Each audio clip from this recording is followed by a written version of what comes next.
The knife pressed against her throat gleamed under the fluorescent lights of Grand Central Station. "Nobody move," the attacker screamed, his grip tightening on Rachel Anderson's designer coat. Michael Torres had exactly 3 seconds to decide. Walk away with his daughter Sophia or risk everything for a stranger. He chose to become a hero, never knowing the woman he'd save was his CEO's daughter, and that this single act would transform 3 lonely lives forever. Stay with me until the end of this incredible story, and comment your city below so I can see how far our story has traveled. The December cold bit through Michael Torres's worn jacket as he hurried through Grand Central Station, his 8-year-old daughter Sophia's small hand warm in his. Christmas Eve in New York City meant crowds, chaos, and the constant press of humanity rushing to reach their destinations. Michael had worked a double shift cleaning the offices at Anderson Global, his body aching with exhaustion, but Sophia's excitement about their modest Christmas plans kept him moving forward. "Daddy, look at all the lights!" Sophia pointed at the massive wreaths and twinkling decorations adorning the station's vaulted ceilings. Her brown eyes, so much like her late mother's, sparkled with wonder. Michael managed a tired smile. "Beautiful, mija, but we need to hurry. The last train leaves in 15 minutes. They were weaving through the crowd when it happened. A woman's scream cut through the holiday chatter like a blade through silk. The bustling station seemed to freeze, hundreds of people turning toward the sound. Near the information booth, a young woman in an expensive camel coat was being held by a disheveled man, a knife glinting at her throat. "Everyone back off!" the attacker shouted, his eyes wild with desperation or drugs, maybe both. "I'll do it. I swear I'll do it." The woman, she couldn't have been older than 25, stood rigid with terror, her perfectly styled blonde hair now disheveled, her designer purse fallen to the grimy station floor. Blood had already begun to seep from a small cut on her neck where the blade pressed too hard. Security guards were nowhere in sight. The crowd had formed a wide circle, phones out, recording, but no one moved to help. Michael felt Sophia's grip tighten on his hand. "Daddy, that lady needs help," Sophia whispered, her voice small but certain. Michael's heart hammered in his chest. Every instinct told him to pull Sophia away, to disappear into the crowd like everyone else. He was a single father. Sophia was all he had left in the world, and he was all she had. Getting involved was insane, reckless, potentially fatal. But then he looked down at his daughter's face, remembering the words he'd spoken to her so many times. "We don't walk away when someone needs help, mija. That's what makes us good people." The attacker was dragging the woman backward now, toward the exit. "I need money. Someone give me money or she dies." Michael's mind raced. He'd grown up rough in the Bronx, had learned to handle himself on streets where showing weakness meant becoming a victim. But that was 20 years ago, before Maria, before Sophia, before he'd traded that life for mop buckets and floor wax. "Sir, please," the woman managed to say, her voice surprisingly steady despite her fear. "Take my purse. Take everything. Just please don't—" "Shut up!" The man jerked her roughly, and she cried out. That sound, that helpless, terrified sound, made Michael's decision for him. "Sophia, baby, I need you to go stand with that nice lady over there," he said quietly, nodding toward an elderly woman watching from the crowd. "Remember what I taught you? If something happens, you call 911 and tell them exactly where we are." "Daddy, no!" "I'll be right back, mija. I promise." He gently pushed Sophia toward the elderly woman, who instinctively put a protective arm around the child. Then Michael turned and began walking slowly toward the attacker. "Hey man," Michael called out, his voice calm and measured. "It's Christmas Eve. You don't want to do this." The attacker's head snapped toward him. "Stay back! I'm warning you." Michael raised his hand, showing his empty palms. "I'm not armed. I'm not a cop. I'm just a guy trying to get home with his kid. But you're scared, I can see that. And when we're scared, we make mistakes." "Shut up. You don't know anything about me." "I know you don't really want to hurt her," Michael continued, taking another step closer. He could see the woman's eyes now, bright blue, wide with terror, but also something else. Hope, maybe. "I know whatever brought you here, whatever's going wrong in your life, this isn't going to fix it." "I said stay back." The knife pressed harder against the woman's throat, drawing another bead of blood. Michael was close enough now to smell the attacker's desperation, sweat, alcohol, and the acrid scent of someone who'd been sleeping rough. He'd smelled it on himself once, years ago, before Maria had saved him with her love and Sophia had given him purpose. "Look at me, brother," Michael said softly. "Really look at me. I'm nobody special, just a janitor trying to make it to tomorrow. But I know what rock bottom looks like, and I know this isn't the way up." For a moment, the attacker's grip loosened slightly. His eyes met Michael's, and in them was a world of pain and desperation that Michael recognized all too well. "They took everything," the man whispered. "My job, my apartment, my family. I got nothing left." "You've got a choice," Michael said, taking another small step. "Right now you've got a choice. Let her go, and tomorrow's still possible. Hurt her, and there's no coming back from that." The station seemed to hold its breath. Hundreds of people watched, frozen in place as the drama unfolded. Somewhere in the crowd, Sophia was probably watching too, despite Michael's instructions to look away. The attacker's hand began to shake. "I can't go to prison. I can't." "You hurt her, you will. You let her go, maybe we can work something out. It's Christmas, man. Miracles happen. It was the wrong thing to say." The man's face contorted with rage. "Miracles? You think miracles happen to people like me?" He shoved the woman forward and lunged at Michael with the knife. Time seemed to slow. Michael's old instincts kicked in, muscle memory from a youth spent dodging violence. He sidestepped the initial thrust, grabbed the attacker's wrist with both hands. They struggled, spinning in a deadly dance. The crowd scattered, screams echoing through the station. The woman had fallen to her knees, gasping, her hand at her throat. She was safe, but Michael wasn't. The attacker was stronger than he looked, fueled by desperation and rage. The knife twisted, seeking flesh. Michael felt the blade slice through his jacket, through his shirt, into the meat of his shoulder. White-hot pain exploded through him, but he didn't let go. Couldn't let go. If he did, the man might go after the woman again, or worse, might find Sophia in the crowd.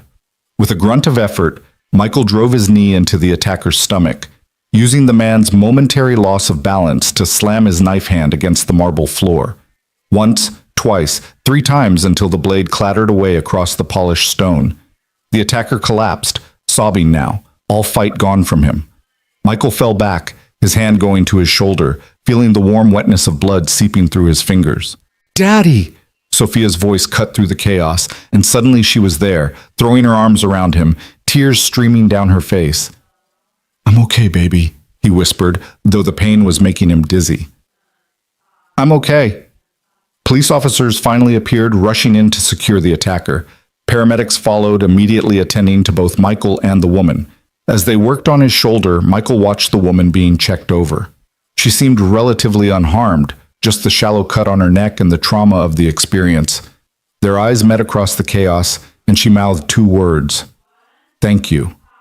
Michael nodded, then focused on Sophia, who hadn't let go of his good arm. "You were brave, mija. You were braver, Daddy. You saved her. We don't walk away when someone needs help, remember?" "I remember, but you got hurt."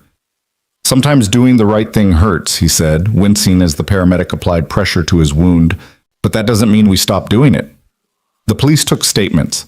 The attacker was led away in handcuffs, still sobbing.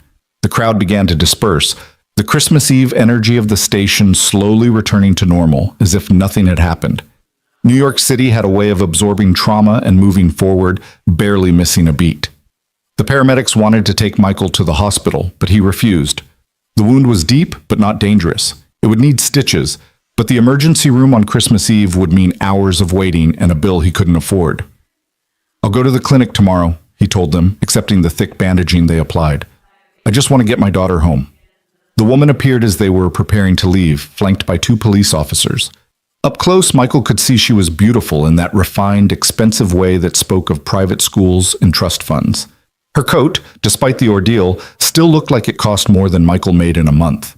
"I wanted to thank you properly," she said, her voice cultured, with just a hint of a tremor. "What you did, most people wouldn't have." "Most people have more sense," Michael replied, attempting a smile that turned into a grimace as his shoulder protested. "More sense, maybe. Less courage, definitely. She pulled out her phone.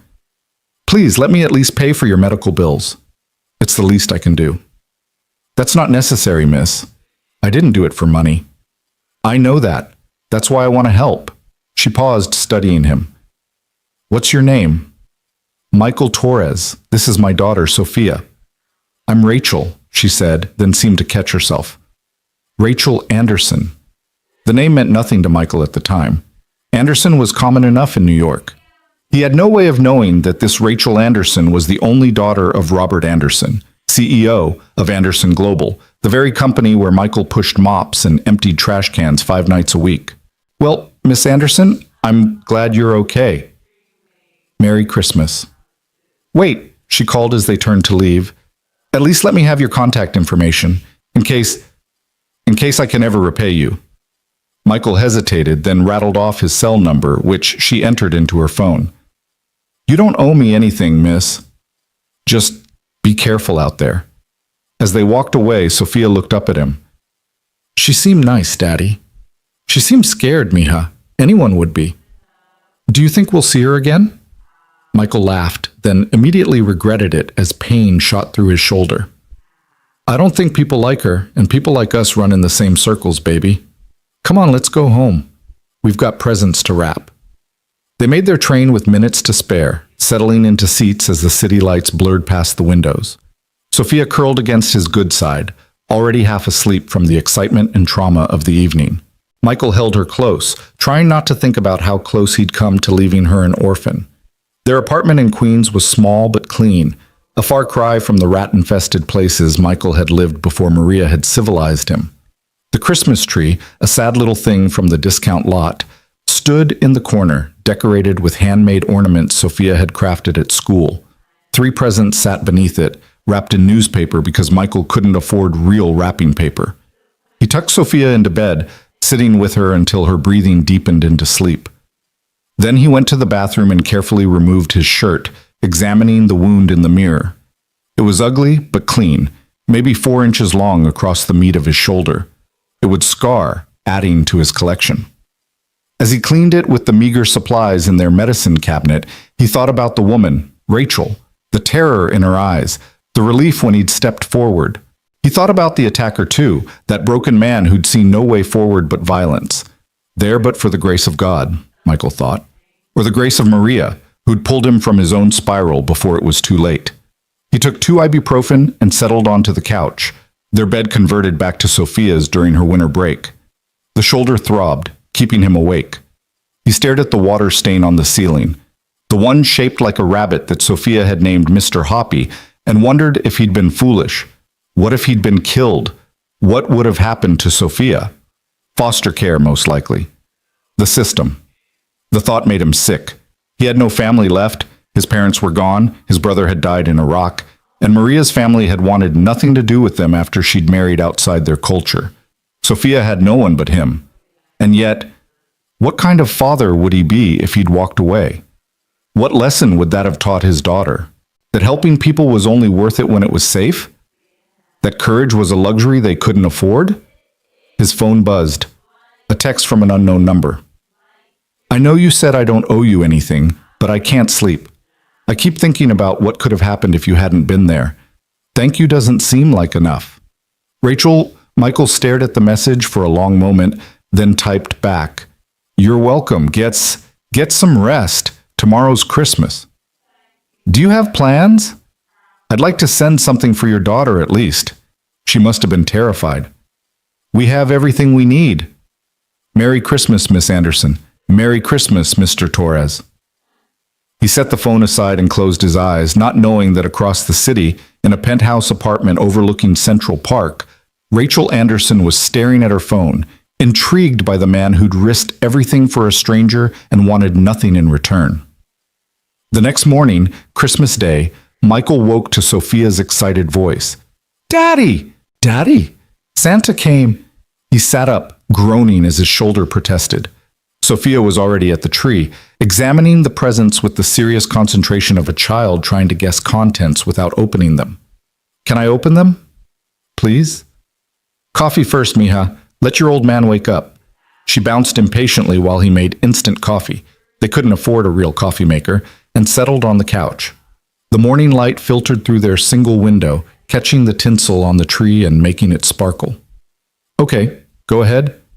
Sophia tore into the first present, a used book set he'd found at Goodwill, The Complete Chronicles of Narnia. Her eyes widened. All of them? All the books? All 7, baby. I know you've been wanting to read them. She hugged the books to her chest like treasure, then carefully set them aside and reached for the second present. It was an art supply kit, also secondhand but in good condition, with colored pencils, markers, and a new sketch pad. For all those beautiful drawings you make, Michael said, watching her face light up. The third present was the one he was most proud of. A locket he'd found at a pawn shop, silver and delicate, with space for 2 photos. He'd already placed pictures inside. One of Maria, radiant and smiling, and one of the 3 of them together at Coney Island, taken just months before the cancer diagnosis. Sophia opened it with trembling fingers, saw the photos, and burst into tears. Oh, Mija, I didn't mean to make you sad. I'm not sad, Daddy. I'm happy. Now I can keep you both with me always. She threw her arms around his neck, and he held her tight, ignoring the pain in his shoulder. These moments, he thought, these were worth any risk. They spent the morning reading together, Sophia already deep into The Lion, The Witch, and The Wardrobe, occasionally reading passages aloud in her clear, sweet voice. Michael dozed on and off, the pain medication making him drowsy. Around noon, his phone rang. Unknown number. Mr. Torres? This is Rachel Anderson. I hope I'm not interrupting your Christmas. Not at all, Miss Anderson. How are you feeling? Sore, scared, grateful. Listen, I know you said you don't want anything, but I can't stand the thought of the man who saved my life spending Christmas Day injured because of me. I've arranged for a private physician to come to your home, if you'll allow it. No hospitals, no bills, just someone to properly treat that wound. Michael's first instinct was to refuse, but the shoulder was really hurting now, and he knew it needed proper treatment. Pride was a luxury he couldn't afford, not with Sophia depending on him. That's very kind of you. It's the least I can do. Can you text me your address? An hour later, Dr. Patricia Kwan arrived at their door, a kind-faced woman who didn't blink at their modest apartment. She cleaned and stitched Michael's wound with efficient professionalism, left antibiotics and proper pain medication, and strict instructions for care. You're lucky, she told him. Another inch to the left and we'd be having a very different conversation. That was a brave thing you did. Or stupid. The two aren't mutually exclusive, she said with a smile. Take care of yourself, Mr. Torres. Your daughter needs you. After she left, Sophia curled up beside him on the couch. The doctor lady was nice. Yes, she was. Was she from the lady you saved? She sent her, yes. Sophia was quiet for a moment, then said, Maybe she's our Christmas angel. Mama always said angels come when we need them most. Michael kissed the top of her head. Maybe so, baby. Maybe so. They spent the rest of Christmas Day quietly, eating the simple meal Michael had prepared the night before, rice and beans with the small chicken he'd been saving. Sophia drew pictures with her new art supplies, creating an elaborate thank you card for Miss Rachel the Christmas Lady, as she'd decided to call her. That evening, as Sophia was getting ready for bed, she asked, Daddy, are you going to work tomorrow? Michael's heart sank. He'd forgotten about work. Anderson Global's offices were closed for the holiday, but the cleaning crew was scheduled to come in for deep cleaning. His shoulder throbbed at the thought of pushing mops and lifting trash bags. I have to, Mija. Bills don't pay themselves. But you're hurt. I've worked hurt before. Don't worry about me. But as he tucked her in, he wondered how he was going to manage. The deep cleaning was intensive, stripping and waxing floors, cleaning windows, moving furniture. His supervisor, Gary, wasn't known for his sympathy. Missing work meant missing pay, and they were already behind on rent. The next morning came too soon. Michael's shoulder had stiffened overnight, and getting dressed was agony. He dropped Sophia at Mrs. Chen's apartment, the elderly neighbor who watched her when school was out, and made his way to Manhattan. Anderson Global occupied a gleaming 40-story tower in Midtown, all glass and steel and aggressive modernism. Michael had been cleaning these offices for 3 years, invisible to the suits who worked there during the day, just another part of the building's machinery. He badged in through the service entrance, already sweating from the pain of the subway commute. Gary was waiting in the supply room, clipboard in hand, scowl firmly in place. "Torres, you look like hell." "I'm fine, Gary." "You don't look fine. You look like you're about to fall over." "I said I'm fine." Gary studied him for a moment, then shrugged. "Your funeral. You're on floors 30 through 35 today. Executive level, so don't screw up." The executive floors. Of course. The floors that required the most detailed work, where a single streak on a window or spot on the carpet would be noticed and complained about. Michael grabbed his supply cart and headed for the service elevator. The 30th floor was mercifully quiet, the cubicles empty, the conference rooms dark. Michael worked slowly, methodically, trying to favor his injured shoulder. But by the time he reached the 32nd floor, he was lightheaded from pain. He was attempting to maneuver the heavy floor buffer when he heard voices in the hallway. Strange. No one should be here except the cleaning crew. "I don't care that it's the day after Christmas, Johnson. I want those reports on my desk by 9 a.m. tomorrow." The voice was sharp, authoritative, used to being obeyed. A man rounded the corner, tall, silver-haired, wearing a suit that probably cost more than Michael made in 6 months. Robert Anderson himself, CEO and founder of Anderson Global. With him was a younger man Michael recognized as Johnson from accounting, looking miserable at being called in on a holiday, and Michael's heart stopped. Rachel Anderson, in designer jeans and a cashmere sweater, her neck bandaged discreetly with a silk scarf. Their eyes met across the hallway, and her face went through a series of expressions: surprise, recognition, and then something like alarm. "I'll call you back, Johnson," Robert Anderson was saying into his phone. Then he noticed Michael, and his expression shifted to irritation. "You missed a spot on that window yesterday. See that it's properly cleaned?" Michael nodded, unable to speak. Rachel was staring at him, her mouth slightly open. "Yes, sir," he managed. Robert Anderson had already dismissed him, turning back to Johnson, but Rachel hadn't moved. "Daddy," she said suddenly, "this is—" "Not now, Rachel. We have work to do." "But Daddy, this is the man." "What man?" Robert Anderson turned back, his laser focus now on Michael, who wished the floor would open and swallow him whole. Rachel stepped forward. "This is Michael Torres. He's the one who saved me at Grand Central." The transformation in Robert Anderson's face was instant. The irritation vanished, replaced by something Michael couldn't quite read. The CEO stepped forward, extending his hand. "You're the hero from the station." Michael shook his hand awkwardly with his good arm. "I'm no hero, sir. Just did what anyone would do." "That's precisely what makes you a hero. You did what everyone else didn't." Robert's eyes narrowed, taking in Michael's uniform, the Anderson Global logo on his shirt. "You work for me?" "Yes, sir. 3 years now. Maintenance department." "And you're working today?" "After what happened." "Bills don't pay themselves, sir." Robert Anderson studied him for a long moment. Michael could see where Rachel got her eyes, the same piercing blue, the same intensity. "Johnson, we're done here. Go home to your family." The accountant scurried away, clearly relieved. "Mr. Torres, drop that buffer and come with me." "Sir, I need to finish." "Now, Mr. Torres." It wasn't a request. Michael followed them to the executive elevator, acutely aware of his work uniform, the chemical smell that clung to him, the sweat staining his collar.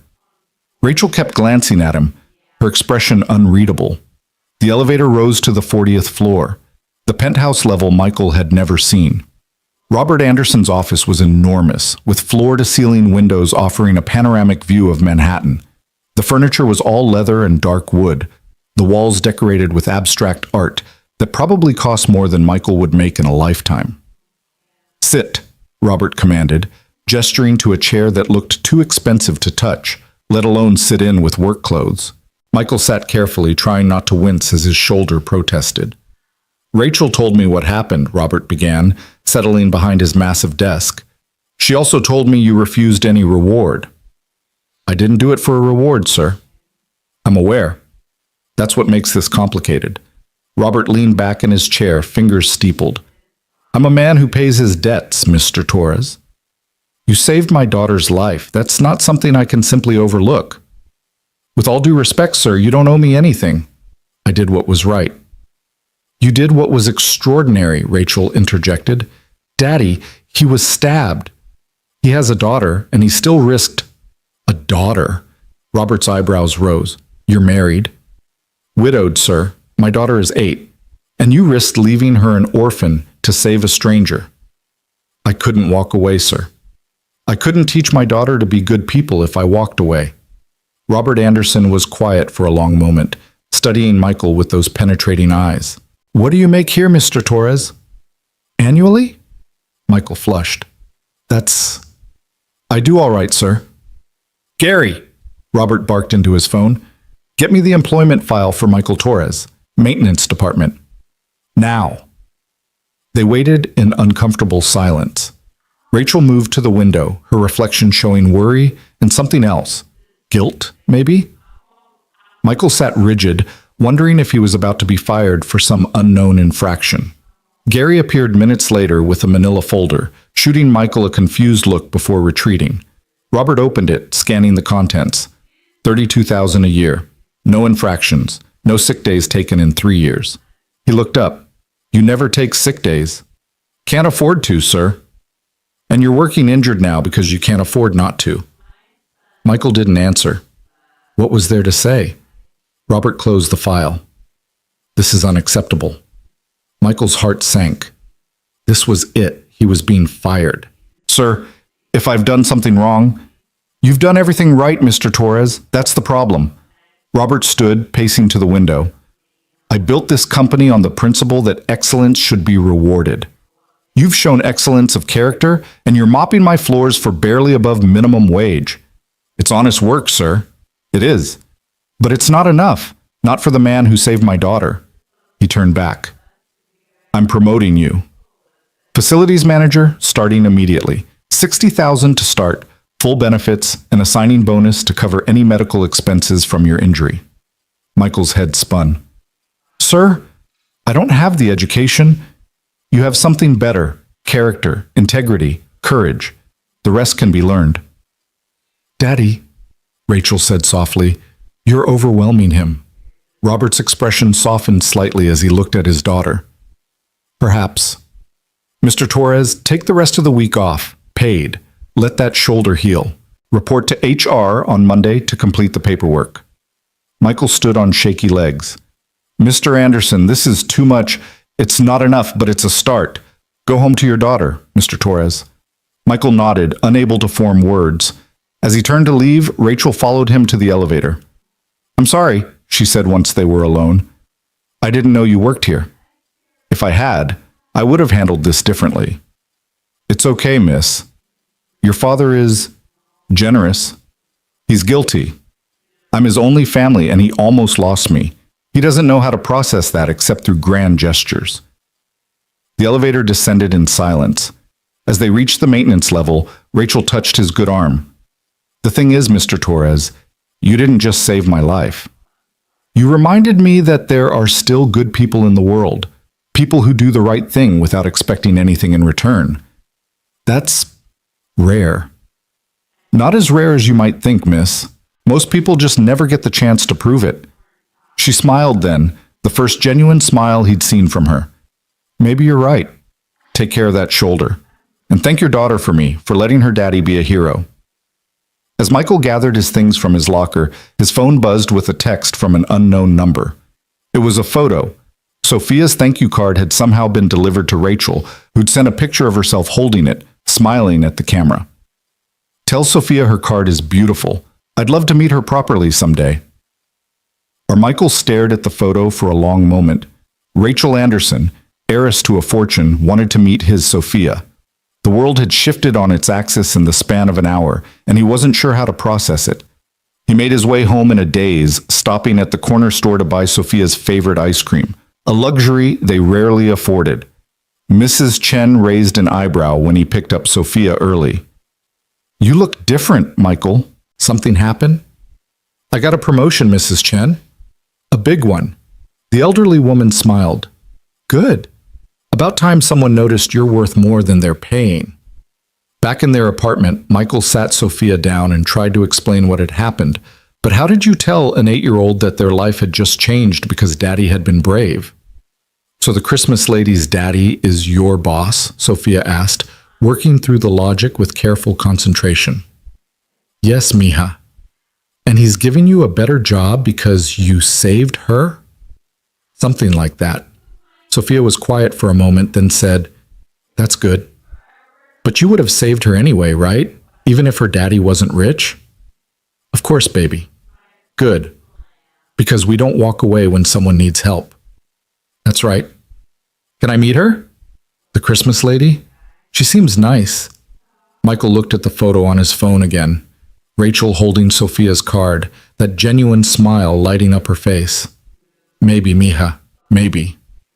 That night, after Sophia was asleep, Michael stood at their window looking out at the city lights. 3 days ago, he'd been invisible, just another working poor father trying to make ends meet.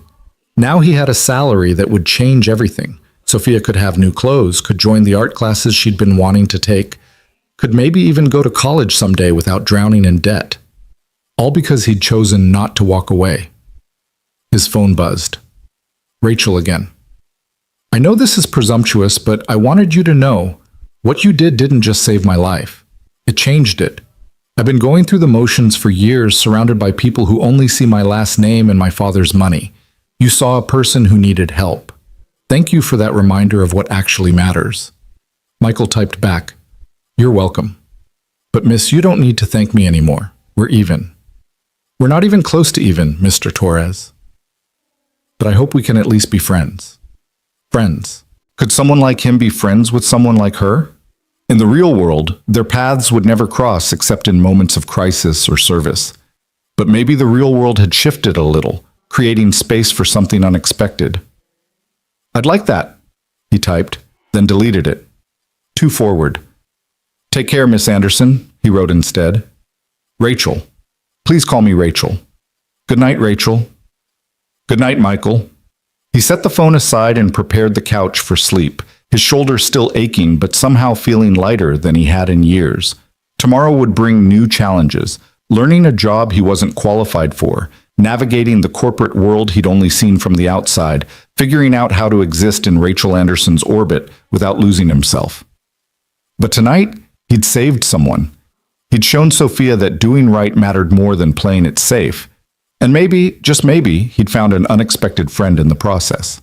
As he drifted off to sleep, he thought about his wife, Maria, how she would have laughed at the absurdity of it all. My janitor husband, the hero, she would have said, kissing his forehead. I always knew you were more than mops and buckets, mi amor. The city hummed outside their window, millions of lives intersecting and separating, most never touching at all. But sometimes, Michael thought, sometimes lives collided in ways that changed everything.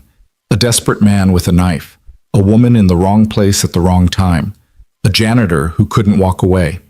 And from that violent intersection, something new was beginning to grow. What it would become, Michael couldn't guess. But for the first time since Maria's death, he was curious about tomorrow. The shoulder would heal, the job would be learned.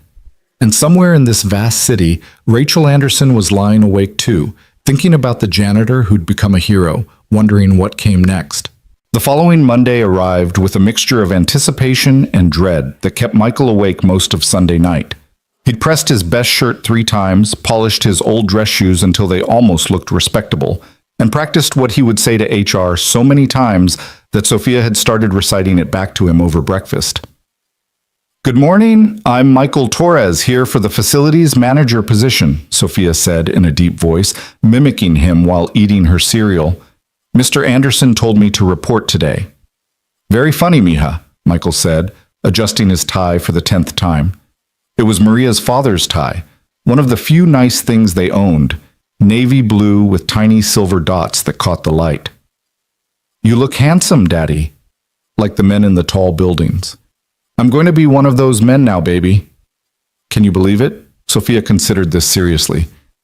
Yes, you were always supposed to be important, Daddy. Now everyone else will know too. The commute felt different that morning. Same subway car, same faces, but Michael wasn't heading to the service entrance anymore. He had an appointment with Human Resources on the 25th floor, had been told to ask for Margaret Chen, Director of Personnel Development. The Anderson Global Lobby intimidated him in a way it never had before. When he was just maintenance staff, he belonged in the shadows, invisible and unnoticed. Now he had to walk through the main entrance, past the security desk where Tom had worked for 5 years and knew every janitor by name. Michael? Tom's eyebrows shot up as Michael signed in at the visitor log. What are you doing here? Day shift doesn't start until... I'm not on maintenance anymore, Tom. Got promoted. The security guard's eyes widened. No kidding. Good for you, man. About time someone noticed you bust your ass around here. The elevator ride to the 25th floor felt endless. Michael's shoulder still ached, though the proper medical care had made a world of difference. The stitches would come out in a week, Dr. Kwan had said when she'd called to check on him. The scar would be permanent, but clean. Margaret Chen turned out to be a tiny woman with sharp eyes and an efficient manner that reminded him of a military drill sergeant. She had a stack of paperwork ready, benefit packages to review, and a company laptop that Michael stared at like it might bite him. I should tell you, Margaret said as they worked through the forms, Mr. Anderson called me personally about your situation. That doesn't happen often. Actually, it's never happened in my 15 years here. I'm not sure I'm qualified for this position, Mrs. Chen. Ms. Chen, she corrected automatically. And Mr. Anderson seems to think character matters more than qualifications. Plus, you know this building better than anyone. You've been cleaning it for 3 years. Who better to manage its facilities? She had a point, but Michael still felt like an imposter as she explained his new responsibilities. He would oversee a team of 32 people, manage vendor contracts, coordinate with department heads about their facility needs. The salary made him dizzy, $60,000, more than he and Maria had ever dreamed of having. There's also the matter of your bonus, Ms. Chen said, sliding a check across the desk. Mr. Anderson insisted it be ready today. $10,000. Michael's hands shook as he held the check. It was more money than he'd ever seen at once, enough to catch up on rent, pay off the credit card debt from Maria's funeral, maybe even start a college fund for Sophia. This is too much, he said weakly. Mr. Anderson doesn't do anything by halves, Ms. Chen replied. Your office is on the 3rd floor. Roger will be expecting you. He's been acting facilities manager since the last one quit. He'll show you the ropes. Roger Kowalski was a bear of a man in his 60s, with gray hair and hands that showed decades of physical work. He looked Michael up and down with obvious skepticism. So you're the hero janitor, he said, not unkindly, but not warmly either. Anderson told me to train you up, get you ready to take over. You ever managed people before? No, sir. Ever dealt with vendors? Negotiated contracts? Handled a budget? No, sir. Roger sighed. At least you're honest. Come on, let's start with the basics. The next hours were overwhelming. Roger showed him spreadsheets, work schedules, maintenance logs, vendor agreements. There were emergency protocols, union regulations, safety requirements. Michael's head spun with information, but he took careful notes, determined to prove he deserved this chance. They were reviewing the HVAC maintenance schedule when Roger's phone rang. He answered, grunted a few times, then hung up. That was Anderson's assistant. The big man wants to see you. 40th floor, now. Michael's stomach clenched. Had Anderson changed his mind, realized his mistake in promoting a janitor to management? The elevator ride felt even longer than that morning. When he reached the executive floor, Anderson's assistant, a stern woman named Patricia, waved him straight through. Robert Anderson was on the phone, pacing behind his desk. Rachel sat in one of the leather chairs, and Michael's heart did something complicated at the sight of her. She was wearing a business suit today, navy blue, her hair pulled back in a way that made her look older, more serious. I don't care what the Tokyo office says, Robert barked into the phone. The deal stands as written, or we walk. He hung up and turned to Michael. Mr. Torres, how was your first morning? Educational, sir? Roger is a good teacher. He's also retiring in 6 months, which is why I need you up to speed quickly. Robert sat behind his desk. But that's not why I called you up here. Rachel has something she wants to discuss with you. Rachel stood, and Michael noticed she seemed nervous, fidgeting with her bracelet. I wanted to apologize again for how this all came about. And I have a proposition. A proposition? I'm heading up our corporate social responsibility initiative. We're launching a program for underprivileged youth, STEM education, arts programs, mentorship opportunities. I'd like Sophia to be one of our first participants. Michael stiffened. My daughter doesn't need charity, Miss Anderson. Rachel, she corrected gently. And it's not charity. It's an opportunity. I've seen the thank you card she made. She's clearly artistic. We're partnering with the School of Visual Arts for Saturday workshops. The best students get scholarships for summer programs. I can provide for my daughter. I know you can, Rachel said. But can you provide her with connections to art professors? With access to professional supplies and studio space? With mentors who work in creative fields? She had him there, and they both knew it. Michael's pride warred with his desire to give Sophia every opportunity. Let me think about it, he finally said. Of course. The first workshop is this Saturday. Just consider it? As Michael left the executive floor, he felt the weight of how much his life was changing. It wasn't just the money or the job. It was entering a world he didn't understand, with rules he didn't know. The rest of the week blurred together in a haze of learning. Roger was a demanding teacher, but a fair one, and gradually Michael began to understand the scope of his new role. He was good with the maintenance staff.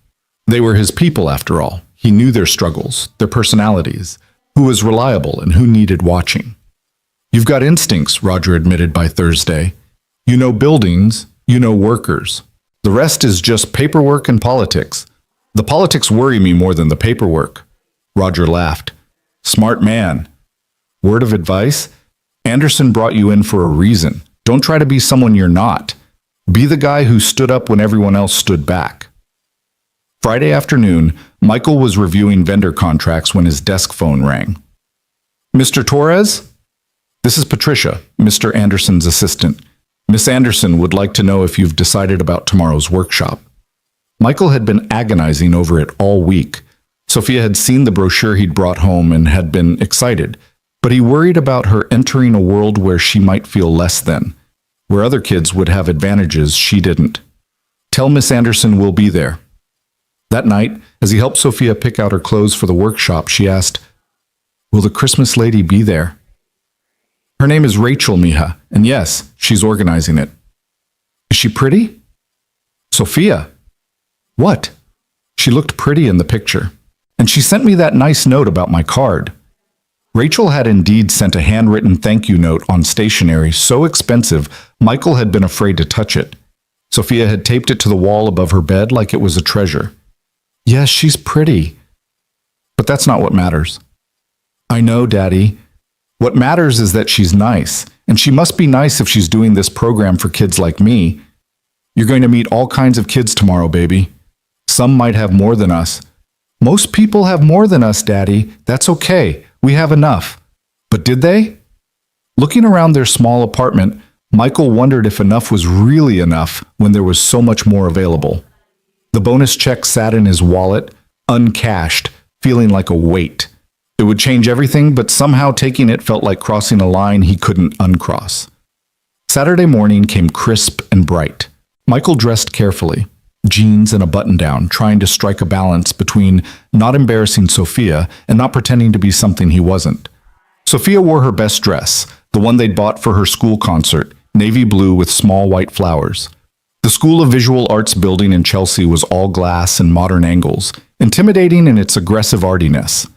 Other families were arriving, some obviously wealthy, others more like them, parents looking slightly uncomfortable but determined to give their children this opportunity. Rachel stood in the lobby, greeting families. She wore jeans and an SVA sweatshirt, her hair loose, looking younger and more approachable than she had in the office. When she saw them, her face lit up. You came! She crouched down to Sophia's level. You must be Sophia. I loved your thank you card. The way you drew the Christmas tree with all those detailed ornaments. You have a real eye for detail. Sophia beamed. I like to draw what I see, but also what I imagine. That's what the best artists do. Come on, let me show you the studio. The studio space was a dream. Huge windows flooding the room with light, easels and art supplies that made Sophia's eyes go wide, and walls covered with student artwork that ranged from traditional to wildly abstract. Daddy, look, Sophia whispered, tugging his hand. They have real canvas, and those pencils, they're the professional ones. Other children were arriving, some clearly comfortable in this environment, others looking as wonderstruck as Sophia. Rachel moved among them, making introductions, her manner warm but professional. Parents, you're welcome to stay for the first session, the instructor, a woman with purple hair and paint-stained fingers, announced. After that, we ask that you let the young artists work without distraction. Michael found a spot along the wall with the other parents. He noticed the divide immediately. Some parents were discussing their children's private art tutors, summer homes in the Hamptons, which prep schools had the best art programs. Others, like him, stood quietly, watching their children with a mixture of pride and worry. First time? A woman next to him asked. She was dressed simply but elegantly, with the kind of understated wealth Michael was learning to recognize. Yes, you? Third year. My daughter Emma loves it. Don't worry, they're good here. They don't make distinctions between the scholarship kids and the paying ones. Scholarship kids. Is that what Sophia was? Michael watched as his daughter tentatively picked up a piece of charcoal, testing its weight and texture with careful fingers. The instructor began with basics, how to see shapes and shadows, how to translate 3 dimensions to 2. Sophia absorbed every word, her concentration absolute. When they were given their first exercise, draw something that makes you feel safe, Sophia immediately began sketching. Michael couldn't see what she was drawing from his position, but he could see her face, intent, peaceful, completely in her element. This was right, he realized. Whatever his pride issues, this was right for her. Rachel appeared at his elbow. She's a natural. Look how she holds the charcoal, like she was born to it. Her mother was artistic, Michael said quietly. I always wondered if Sophia inherited it. Tell me about her mother if you don't mind. Michael rarely talked about Maria to anyone except Sophia, but something about the way Rachel asked, genuine interest without pity, made him answer. Maria was a teacher. 3rd grade. She had this way of seeing beauty in everything, even in our rough neighborhood. She'd take Sophia on what she called beauty walks, pointing out interesting shadows, the way light hit broken glass, the patterns in peeling paint. She made our world magical even when it was hard. She sounds wonderful. She was. Cancer took her 3 years ago, pancreatic. By the time they found it, it was too late. I'm sorry. Sophia was only 5. Sometimes I worry she won't remember her. She will, Rachel said with certainty. Love like that leaves marks, good marks. Look, she pointed to where the instructor was examining Sophia's drawing. Even from across the room, Michael could see what his daughter had drawn. Their small apartment, specifically the corner with the Christmas tree, but somehow transformed. She'd captured not just the space, but the feeling of it, the warmth despite the shabby furniture, the love in the carefully placed decorations. Home, Rachel murmured. She drew home as safety. That's because of you, Michael. You've given her that. The way she said his name, soft, familiar, made something shift in his chest. He looked at her, really looked at her, and found her watching him with an expression he couldn't quite read. I should check on the other families, she said, but didn't move. Yeah, you should. They stood there for another moment, the air between them charged with something unnamed, before Rachel finally stepped away. The workshop lasted 2 hours. By the end, Sophia had produced 3 drawings and made a friend, a boy named Marcus, whose enthusiasm for manga art matched her own interest in graphic novels. They exchanged phone numbers, promising to share their drawings. As they were leaving, the instructor pulled Michael aside. Your daughter has real talent, Mr. Torres. With proper training, she could go far. I hope you'll continue bringing her. Every Saturday? Every Saturday. The program runs through June, then there's an intensive summer session for the most promising students. Based on what I saw today, Sophia would be a strong candidate. On the subway home, Sophia couldn't stop talking. Did you see the supplies, Daddy? And the light in that room? And Marcus knows how to draw hands. Hands are so hard, but he showed me a trick, and the teacher said my shading was advanced for my age. Michael smiled, watching her joy. So you want to go back? More than anything, can we? I know it's far and you probably have to work. We'll make it work, mija. This is important. Sophia hugged his arm. The Christmas lady, Rachel, she's nice. She remembered specific things about my card, and she asked about my school and what I like to read. She seems very interested in you doing well. She kept looking at you, Daddy. Sophia, she did. When you weren't looking, she was watching you. And when you talked to her, she smiled different, softer. You're imagining things. But was she? Michael thought about that charged moment in the studio, the way Rachel had said his name. It was dangerous thinking. Rachel Anderson was so far out of his league they weren't even playing the same sport. That evening, as Sophia carefully arranged her new sketches on the wall, Michael's phone buzzed. How did it go? Rachel, Sophia loved it. Thank you for this opportunity. It's not charity, remember? She earned her spot with talent. The instructor was impressed. Still, thank you. There was a pause, then another message. Would you and Sophia like to have lunch tomorrow? Love to hear more about her experience. Michael stared at the invitation. Lunch with Rachel Anderson.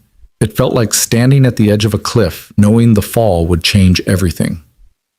Let me ask Sophia, he typed, though he already knew what her answer would be. Daddy, look, Sophia called. She'd arranged all her artwork, the pieces from today, her older drawings, and Rachel's thank you note into a gallery wall above her bed. It's like a real artist's room now. It's beautiful, mija. Hey, Rachel is asking if we want to have lunch with her tomorrow. Sophia's face lit up. Really? Yes. Can we go? Please? Michael typed back. We'd like that. Where and when? There's a place in Greenwich Village that does great weekend brunch. Kid-friendly, but amazing food. 11 a.m.? She sent the address. That night, Michael lay awake thinking about boundaries and dangers. He was Sophia's father first, always. He couldn't let whatever this was with Rachel compromise that. But Sophia needed connections, opportunities, a wider world than their small apartment could offer. If Rachel wanted to be part of providing that, could he really say no just because of his pride? Or because of the way his heart rate increased when she smiled at him? Sunday came with Sophia up early, trying on different outfits. Does this look okay? What about this? I want to look nice, but not like I'm trying too hard. Since when does my 8-year-old worry about trying too hard? Since we're having lunch with someone important, Daddy. She owns buildings. Her father owns buildings. And that doesn't make her more important than anyone else. I know, Sophia said, settling on jeans and her favorite purple sweater. But she's important to us now, isn't she? She's helping us. Out of the mouths of babes, Michael thought. The restaurant was exactly what he'd expected. Exposed brick walls, Edison bulb lighting, the kind of studied casual that cost a fortune. Rachel was already there, in a corner booth, and she stood when she saw them. I'm so glad you came. Sophia, you look lovely. Purple suits you. It's my favorite color, Sophia said, sliding into the booth. What's yours? Blue, usually, but I'm starting to appreciate purple. They ordered, Rachel insisting it was her treat despite Michael's protests. Sophia got chocolate chip pancakes that were more chocolate than pancake. Michael ordered eggs Benedict after Rachel promised it was the best in the city, and Rachel got an omelet that came with vegetables Michael couldn't identify. Tell me about your drawings yesterday, Rachel said to Sophia. The instructor said you showed remarkable emotional intelligence in your work. Sophia launched into a detailed explanation of each piece, her hands moving as she talked, illustrating her points in the air. Rachel listened with complete attention, asking questions that showed she understood art in a way that surprised Michael. You studied art? He asked. Art history, actually. Before my father convinced me to get my MBA. A shadow crossed her face. I sometimes wonder what would have happened if I'd stayed with art. It's never too late, Sophia said seriously. Our teacher yesterday said art doesn't have an age limit. Rachel smiled. You're absolutely right. Maybe I should join your workshop. You should. We could be drawing partners. As they ate, Michael watched Rachel with Sophia, saw the genuine warmth there, the way she treated his daughter like a person worth knowing rather than a charity project. It was dangerously endearing. So Michael, Rachel said, turning to him, how was your first week as facilities manager? Like drinking from a fire hose. Roger's a good teacher, but there's so much to learn. You'll do fine. Dad doesn't make mistakes about people. Your father barely knows me. He knows you risked your life for me. That tells him everything he needs to know. She paused. It tells me everything too. That charge again, electric in the air between them. Sophia looked back and forth between them with interest. Are you two going to date? She asked suddenly. Michael choked on his coffee. Sophia! What? She's nice and pretty, and she likes us. You're handsome and brave, and you saved her life. It's like a fairy tale. Rachel's cheeks had turned pink, but she was smiling. Your daughter is very direct. I'm so sorry. Don't be.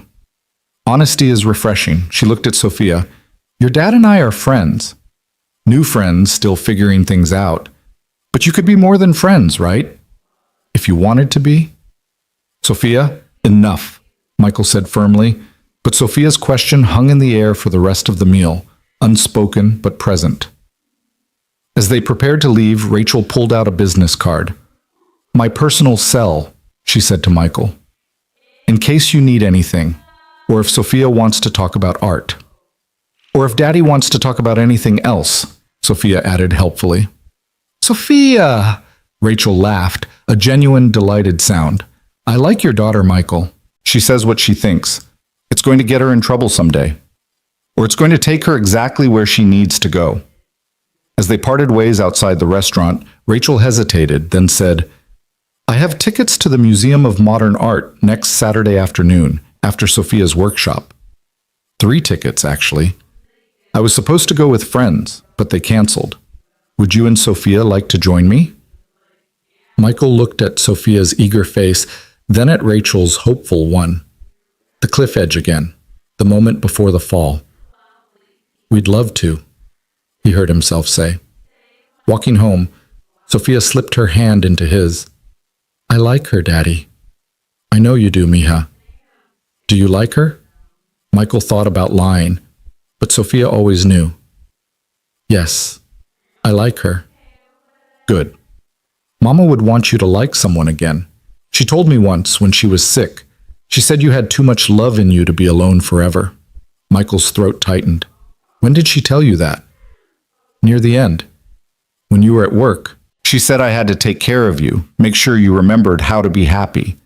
They walked in silence for a block before Sophia added, I think Rachel makes you remember how to be happy. That night, after Sophia was asleep, Michael sat with his laptop, the company one that still felt foreign, and researched.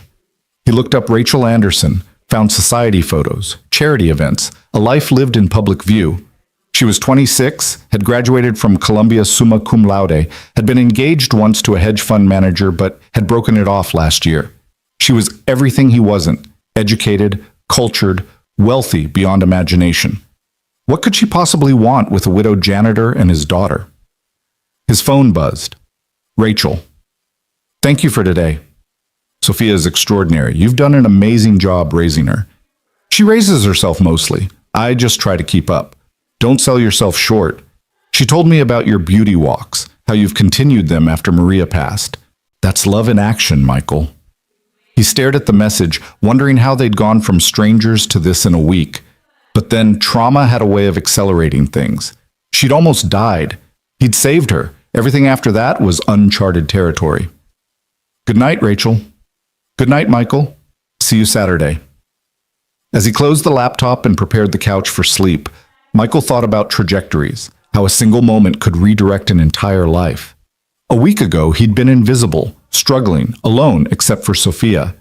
Now he had a job that could change their future, a daughter blooming in an art program, and a woman who looked at him like he was someone worth knowing.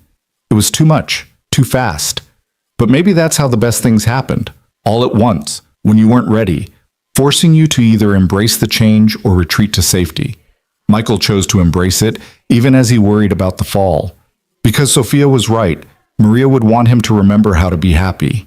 And for the first time in 3 years, he was beginning to remember what that felt like.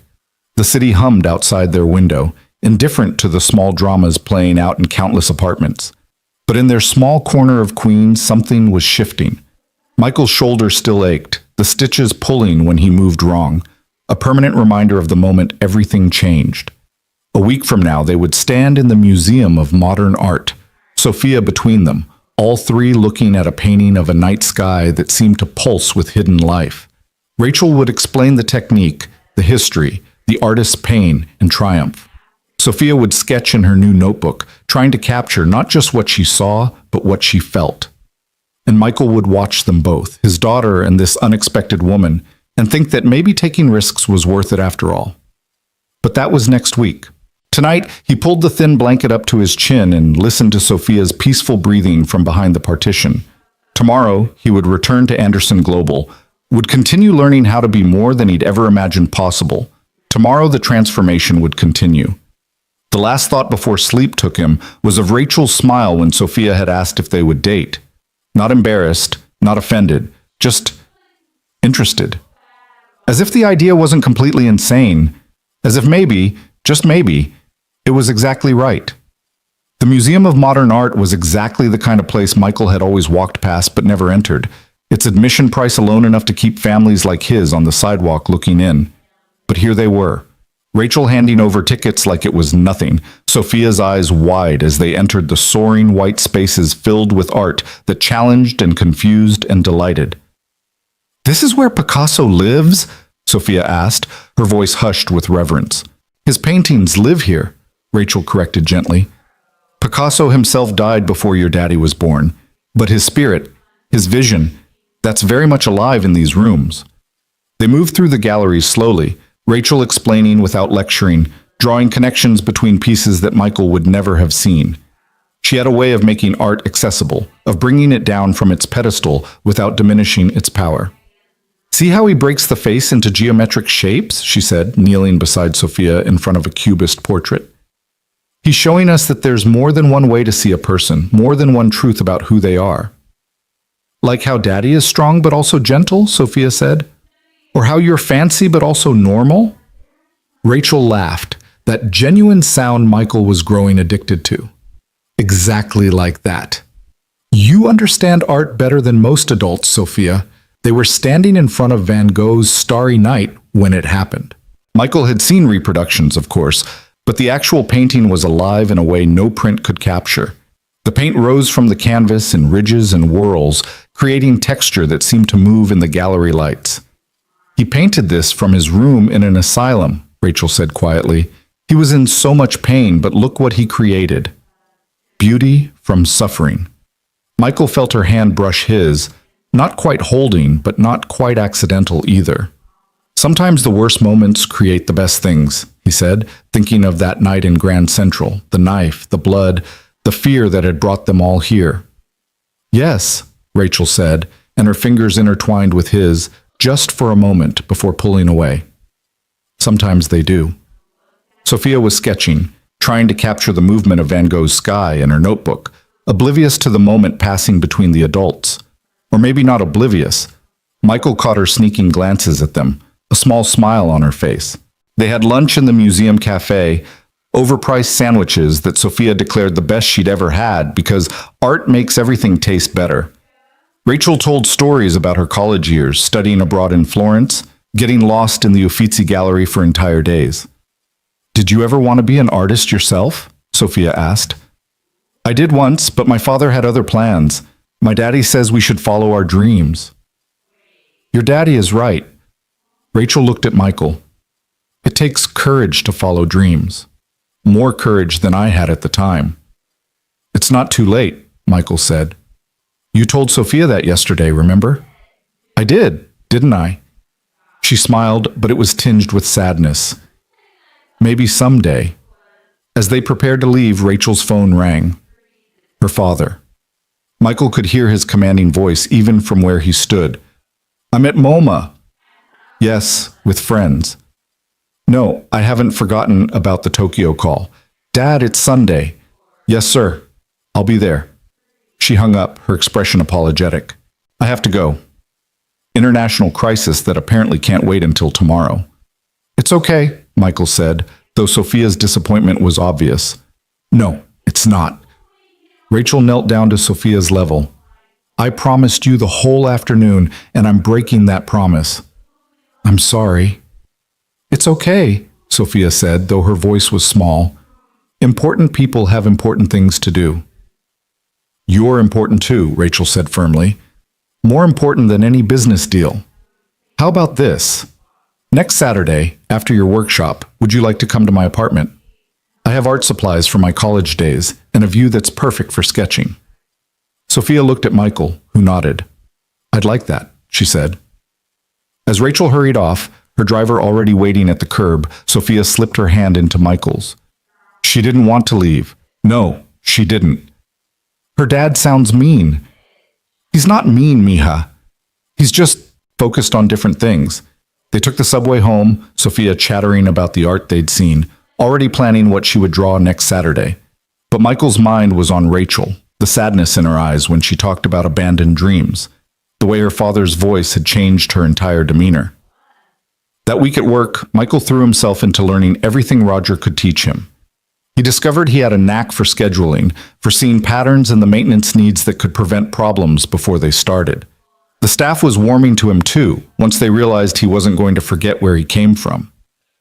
You actually listen, Roger said Wednesday afternoon, approving.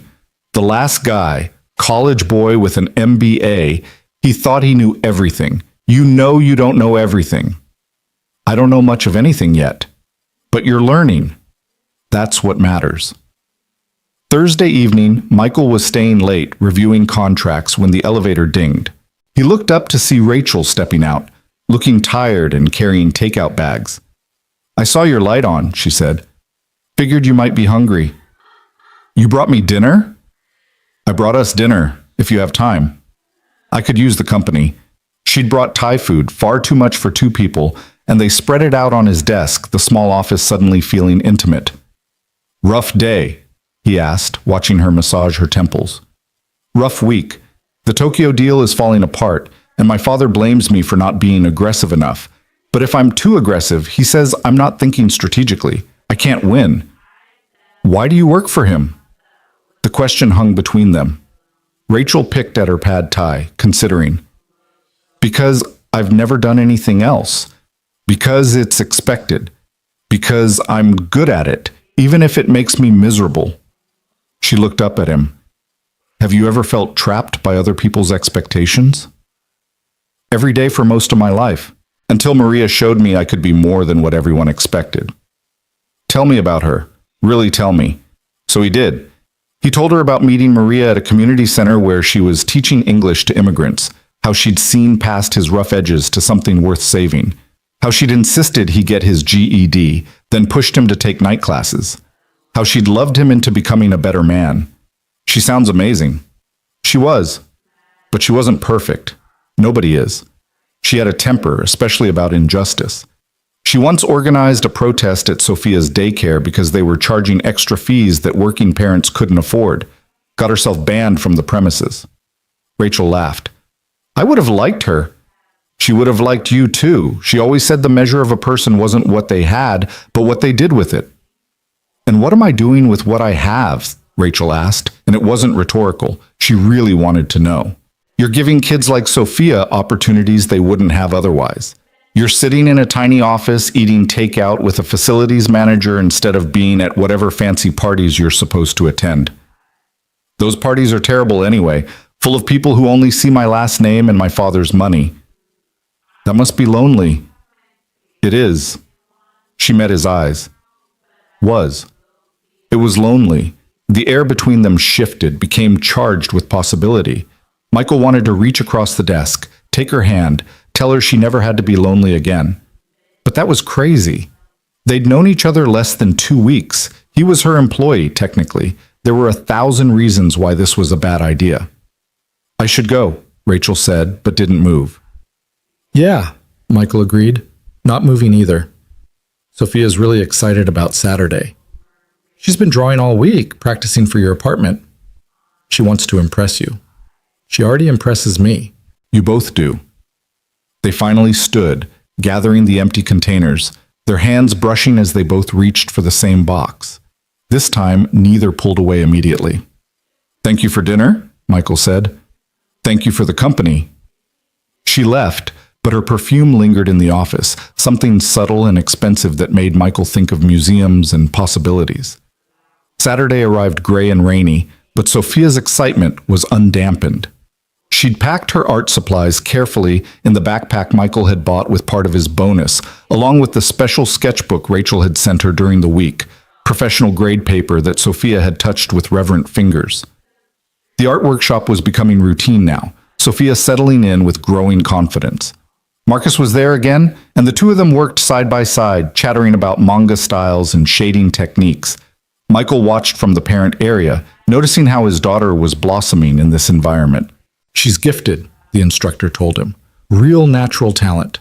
With the right support, she could go far." After the workshop, Rachel met them in the lobby. She looked different today, jeans and a Columbia sweatshirt, her hair in a ponytail, more like a 26-year-old and less like a corporate executive. "Ready to see my place?" she asked Sophia. "Is it in a tower? Do you have a doorman? Is there an elevator?" "Yes to all three," Rachel laughed. The building was on the Upper East Side, the kind of place Michael had only seen in movies.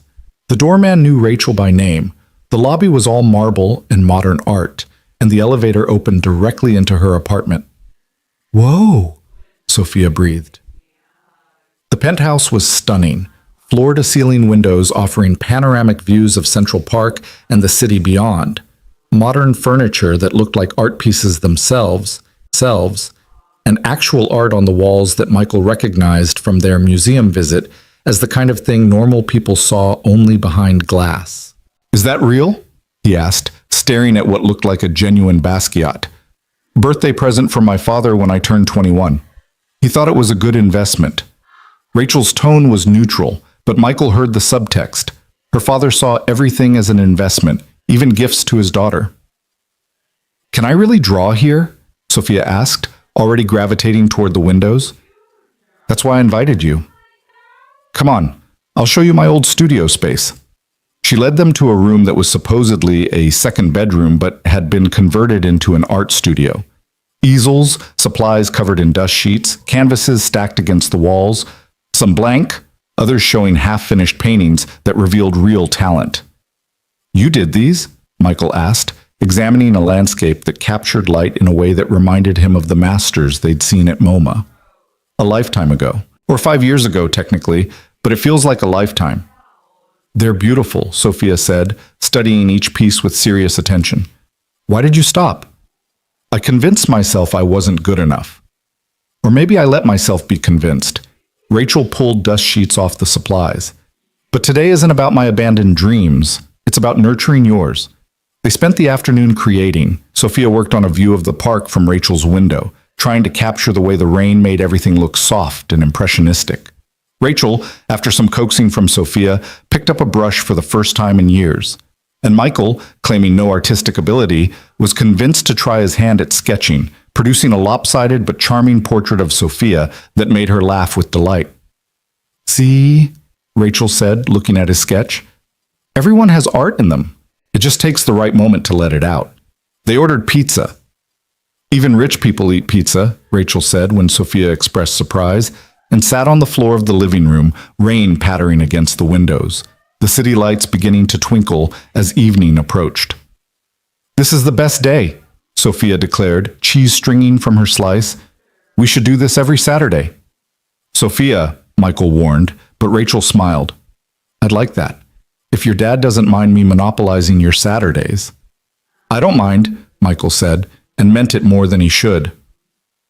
After Sophia had fallen asleep on the couch, exhausted from art and excitement, Michael and Rachel stood at the window, looking out at the city. "She's remarkable," Rachel said softly. "You've done such a good job with her." "She makes it easy." She's got her mother's heart and stubbornness, and her father's courage. "I'm not courageous." Most days I'm terrified I'm screwing everything up. Rachel turned to face him. That's what makes you courageous. You're scared and you keep going anyway. They were standing close now, close enough that Michael could see the flecks of green in her blue eyes, could count the freckles across her nose that makeup usually hid. Rachel, he started, not sure what he was going to say. I know, she said. I know all the reasons this is complicated. You work for my father's company. We're from different worlds. We've known each other 2 weeks. 3 weeks now. 3 weeks, she smiled. But Michael, I haven't felt like myself in years. Not until that night at Grand Central when you stepped forward while everyone else stepped back. You reminded me that there are still good people, still heroes, still men who put others before themselves. I'm no hero. You are to me, to Sophia. And maybe that's enough. She kissed him then, soft and tentative, pulling back quickly to gauge his reaction. Michael stood frozen for a moment, his brain trying to process that Rachel Anderson had just kissed him. Then he pulled her close and kissed her properly, deeply, with all the longing and confusion and hope of the past 3 weeks.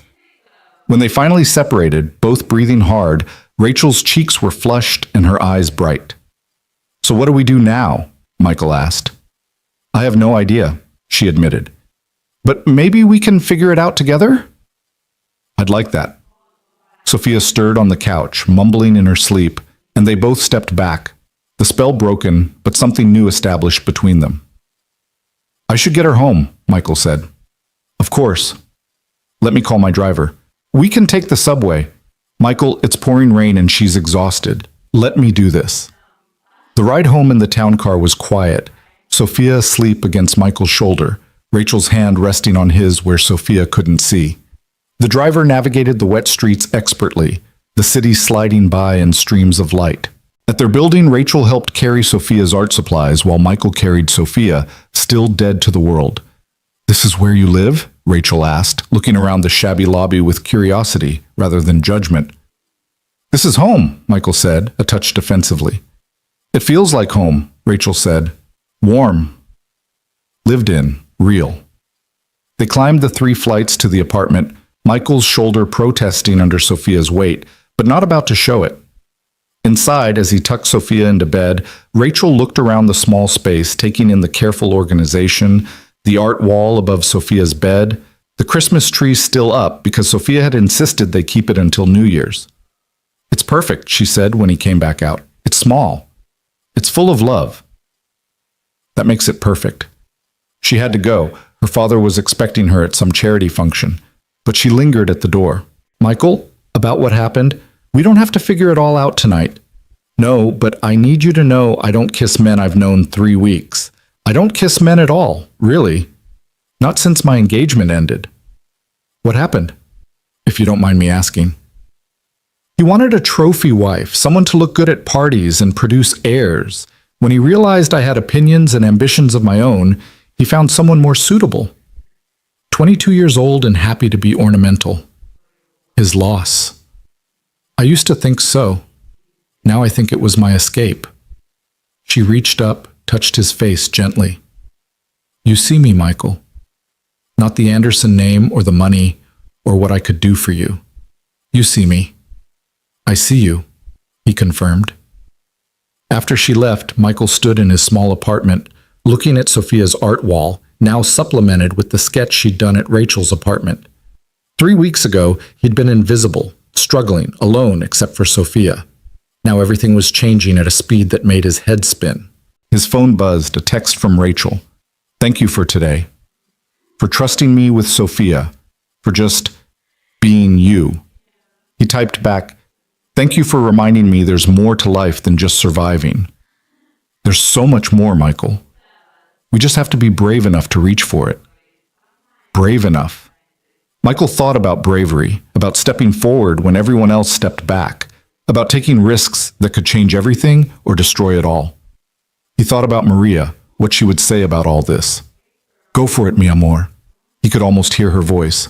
Life's too short for almosts and maybes. Sunday morning came with Sophia bouncing on the couch, waking him with her excitement. Daddy, can we frame my park drawing, the one I did at Rachel's? I want to give it to her. That's a nice thought, Mija. She looked sad when she talked about not painting anymore. Maybe my painting will remind her she can start again. The wisdom of children, Michael thought. They went to the frame shop, spending more than they should on a proper frame, but Sophia's joy made it worth it. That afternoon, Robert Anderson called Michael's cell phone.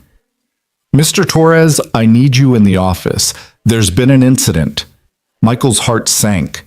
Had someone found out about him and Rachel? Was he about to lose everything just as it was beginning? He dropped Sophia at Mrs. Chen's and rushed to the office. Robert Anderson was in the executive conference room with several other suits, including Gary from maintenance and the head of security. We've had a break-in, Robert said without preamble. Someone accessed the building last night using an employee key card. Nothing was taken, but they vandalized the 32nd floor. Michael's mind raced. The 32nd floor was where he'd been working that first day, where Robert had first learned who he was. I need you to assess the damage, coordinate the cleanup, and work with security to figure out how this happened. Can you handle that? Yes, sir. The 32nd floor was a mess. Someone had spray painted the walls with profanity and threats, destroyed computer monitors, scattered papers everywhere. But it was the message on the main wall that made Michael's blood run cold. Rich bastards owe me everything. Torres is a traitor. You know who did this? The security chief asked. Michael did. The handwriting, the particular way the R's were formed, he'd seen it on work schedules for 3 years. Danny Kowalski, he said quietly. Roger's nephew. He was fired last month for stealing supplies. He blamed you, Gary said. Said you reported him to get in good with the bosses. Michael hadn't reported anyone. Danny had been caught on camera, but in his mind, Michael's promotion must have seemed like cause and effect. We'll handle this, the security chief said. You just coordinate the cleanup. Michael spent the rest of Sunday at the office, managing the restoration crews, documenting damage for insurance, trying not to think about how Danny knew exactly where to strike to cause maximum disruption. The kid had always been troubled, but this felt personal in a way that made Michael uneasy. He was finally leaving around 9 when he found Rachel in the lobby, still in the cocktail dress from whatever event she'd attended. I heard what happened. Are you okay? I'm fine. Just tired. Danny Kowalski, wasn't he always nice to you? Desperate people do desperate things, Michael said, thinking of the attacker at Grand Central. I've been there. When you feel like the world owes you something and keeps taking instead. But you never... I had Maria, then Sophia. They saved me from becoming bitter. Danny never had that. Rachel studied him. You feel sorry for him. I feel sorry for anyone who thinks destruction is the answer. It never is. She moved closer. You're a good man, Michael Torres. I'm just a man trying to be better than he was yesterday. That's what makes you good. They stood there in the empty lobby, the city lights casting shadows through the glass doors, and Michael thought about trajectories again, how one moment could change everything. The attack at Grand Central, the job offer, the kiss in Rachel's apartment. Now this vandalism, a reminder that not everyone celebrated his good fortune. Be careful, Rachel said. Danny's angry, and angry people sometimes... I'll be careful. I have too much to lose now. We both do, she said, and the weight of that acknowledgement that they were becoming a we settled between them. Monday morning, Michael met with the police about Danny. They'd arrested him at his apartment, found evidence of planning that suggested this wasn't a spur-of-the-moment decision. He'd been watching Michael, documenting his new position, his time with Rachel, even Sophia's art program. He's obsessed, the detective told Michael. Sees you as everything wrong with his life. We're recommending a restraining order. The thought of Danny watching Sophia made Michael sick with fear and rage. But when he saw Danny at the courthouse, cuffed and hollow-eyed, he mostly felt sad. There but for the grace of God, or Maria, or pure luck. You sold out, Danny spat at him, acting like you're better than us now. I'm not better than anyone, Michael said. I just got lucky. Lucky, Danny laughed bitterly. Must be nice. The restraining order was granted. Danny was charged with breaking and entering, vandalism, and criminal mischief. He'd do time, probably lose any chance at a decent job afterward. Another life destroyed by a moment's terrible decision. That evening, Michael picked up Sophia from art class. He'd started enrolling her in extra sessions with his new salary. and found her working on something intense and abstract, all dark colors and sharp angles. "What's this, mija?" "It's how I felt when you got hurt," she said, scared and angry and proud all at once. "The teacher says art can help us process big feelings." "Are you processing big feelings now?" "Sometimes. I miss Mama. I worry about you, but I'm also happy, really happy. Is it okay to be happy and sad at the same time?" "It's more than okay, baby. It's human." His phone buzzed. Rachel. "Dinner tomorrow? All three of us?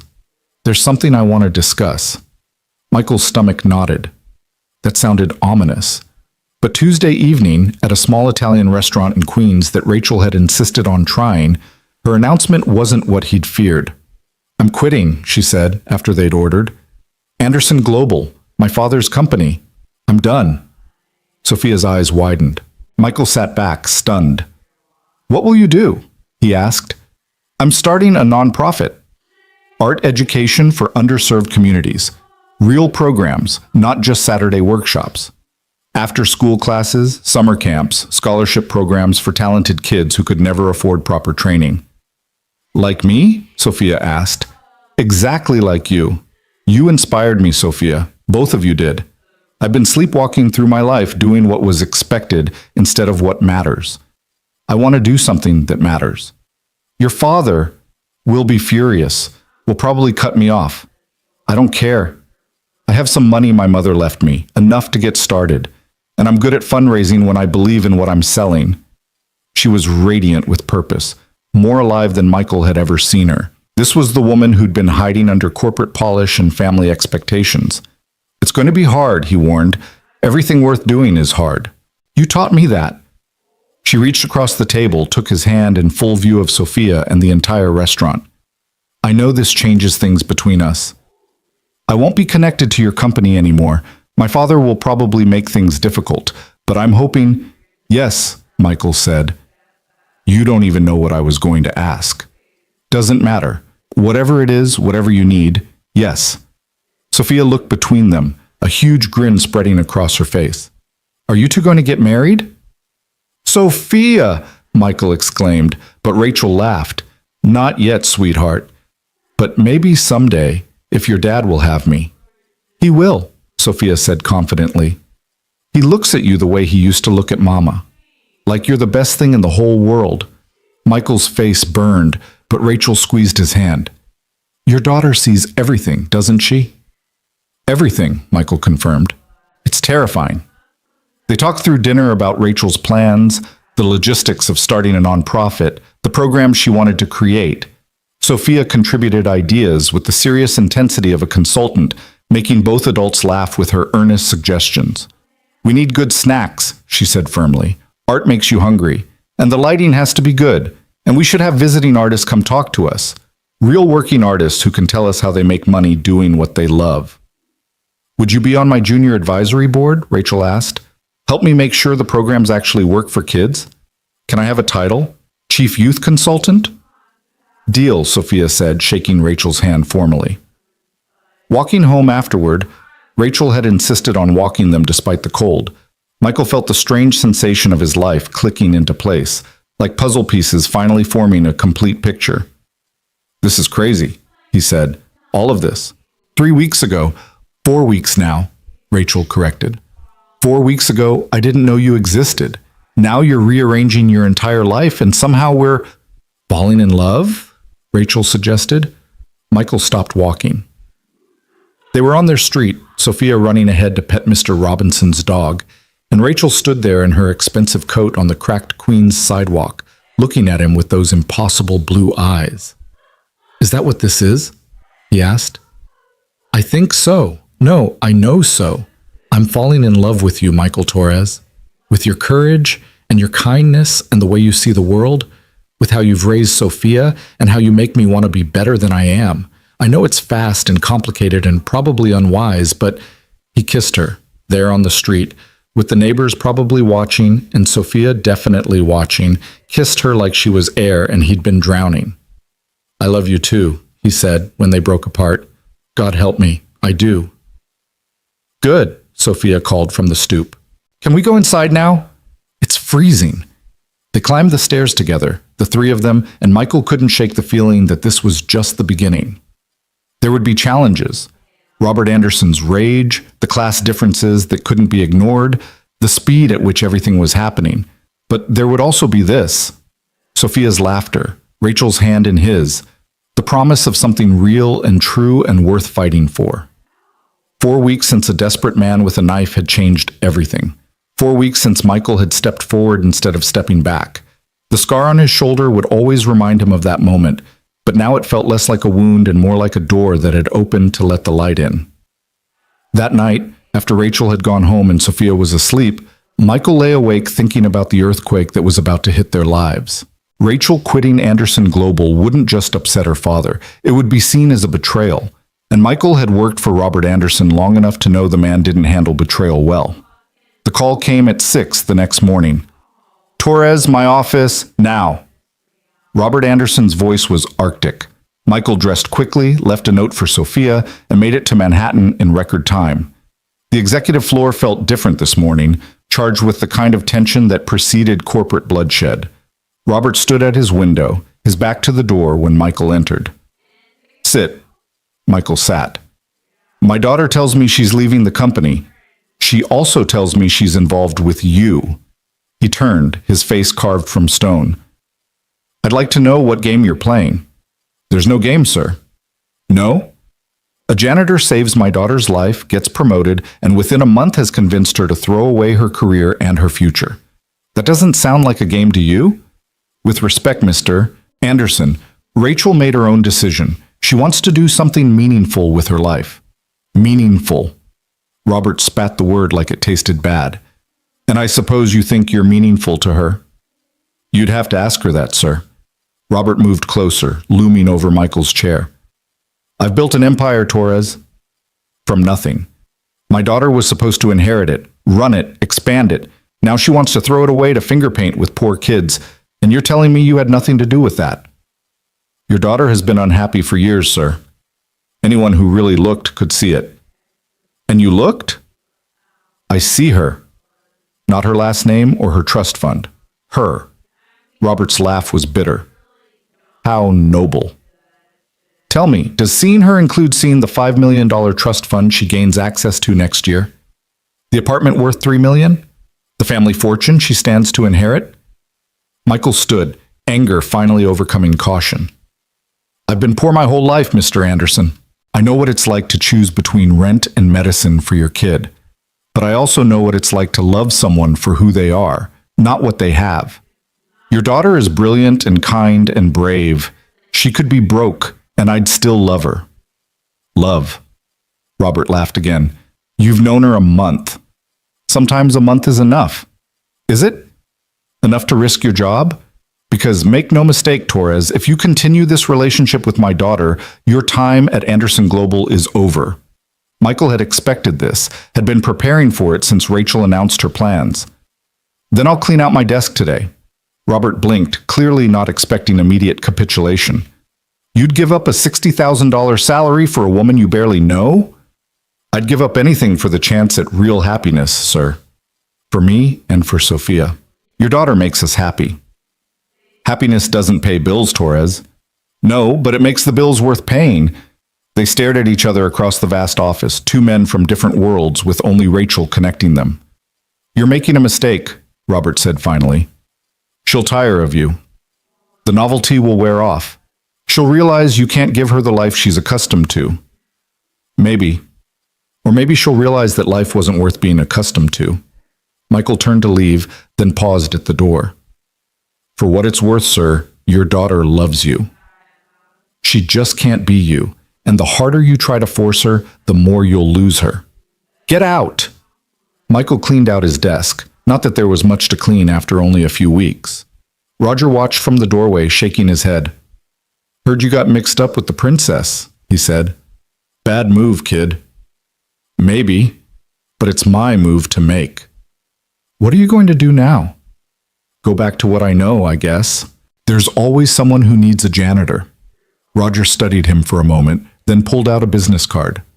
My brother-in-law runs a property management company. They're always looking for good facilities managers. Tell him I sent you. Roger, You're a good kid, Torres. And you were right to choose the girl. Money comes and goes. Love? That's the real deal.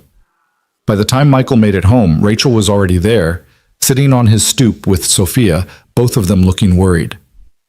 Daddy got fired, Sophia said matter-of-factly. Because he loves Rachel. How did you Mrs. Chen heard you on the phone this morning. She called school to say you might need me. Sophia stood, hands on her hips, in a pose eerily reminiscent of her mother. Are we going to be okay? We're going to be fine, Mija. Rachel stood too, tears in her eyes. Michael, I'm so sorry. I never meant... Stop. This isn't your fault. My father called me, told me what he did, what he said. She touched his face. You gave up your job for me.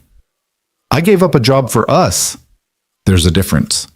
They went inside, the three of them crowding into the small apartment that suddenly felt even smaller with the weight of uncertainty. Michael made coffee while Rachel and Sophia sat at the tiny kitchen table, working on math homework as if this was all perfectly normal. I can support us, Rachel said quietly, until you find something else. No. Michael, don't be proud. It's not pride. Or maybe it is. But I need to be able to take care of my family. That includes you now, if you'll let me. We take care of each other, Sophia interjected without looking up from her homework. That's what families do. Rachel's phone rang constantly over the next hour. Her father, various board members, colleagues, shocked by her resignation. She ignored them all. I submitted the nonprofit paperwork this morning, she said, before my father could try to stop me. The Anderson Foundation for Arts Education, although I might change the name. Why? Michael asked. Because I don't want to trade on his name. I want this to be something I build myself. The Taurus Foundation sounds nice, Sophia suggested innocently. Rachel and Michael exchanged glances. That's thinking a bit ahead, Mija, Michael said. Not that far, Sophia replied, still focused on her math. Rachel loves you. You love her. She makes us happy. We make her happy. The rest is just paperwork. The wisdom of 8-year-olds. That evening, after Sophia was in bed, Michael and Rachel sat on the fire escape, looking out at the city lights. The January air was bitter cold, but neither wanted to go inside. Your father will come around, Michael said, though he didn't believe it. No, he won't. He doesn't forgive what he sees as betrayal. I'm dead to him now. Rachel. It's okay. It hurts, but it's okay. I've been dying by degrees in that life anyway. Now I get to live. With an unemployed single father in a 1-bedroom apartment in Queens. With a hero who sees me for who I am. Who makes me want to be better. Who has a daughter who might be the most amazing kid I've ever met. She leaned against him. I love you, Michael. I know it's only been a month. 4 weeks and 3 days. She smiled. 4 weeks and 3 days. But I know what I feel. And I know what I want. What do you want? This, U.S., a life that means something, to wake up excited about the day instead of dreading it, to help kids like Sophia discover what they're capable of, to love and be loved without conditions or transactions. Your father thinks you'll get tired of slumming it with us. My father doesn't know me at all. He never has. Michael's phone rang. Roger's brother-in-law, already calling about the facilities manager position. They talked briefly, scheduled an interview for the next day. The salary would be less than Anderson Global, but more than Michael had made as a janitor. It would be enough.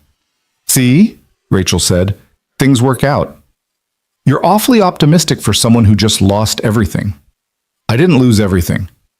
I lost things that were never really mine anyway. The trust fund, the inheritance, the position at the company, they all came with strings, with requirements that I be someone I'm not. Now I get to find out who I really am. They stayed on the fire escape until the cold became unbearable, then climbed back inside. Rachel should have gone home. They were trying to be careful around Sophia, trying not to move too fast, but somehow she ended up staying, falling asleep on the couch, while Michael sat in the chair watching her and wondering how his life had become something out of a movie. The next morning brought chaos. Someone, certainly from Robert Anderson's camp, had leaked the story to the press. Heiress throws away fortune for janitor love story was the kindest headline. The others were worse, painting Michael as a gold digger who had seduced Rachel for her money. "Don't read them," Rachel said, but it was too late. Sophia had already seen the story on Mrs. Chen's tablet. "They're saying mean things about you, Daddy." "People say mean things sometimes, Mija. What matters is that we know the truth." But it was harder when reporters showed up at the building, when Michael's phone rang with requests for comment, when Sophia's school called to say there were photographers at the gate. "I'll fix this," Rachel said, her jaw set with determination. "How?" "By telling the truth." She gave one interview to a reporter she trusted, telling the real story. How Michael had saved her life expecting nothing in return. How he'd tried to refuse every reward. How her decision to leave the company was hers alone and had been years in the making. "My father wants to paint Michael as someone who corrupted me," she said, looking directly into the camera. "The truth is, he saved me. Not just that night at Grand Central, but every day since. He reminded me that integrity matters more than income, that courage matters more than comfort, that love matters more than anything." The interview went viral, but not for the reasons anyone expected. Other people started sharing their stories.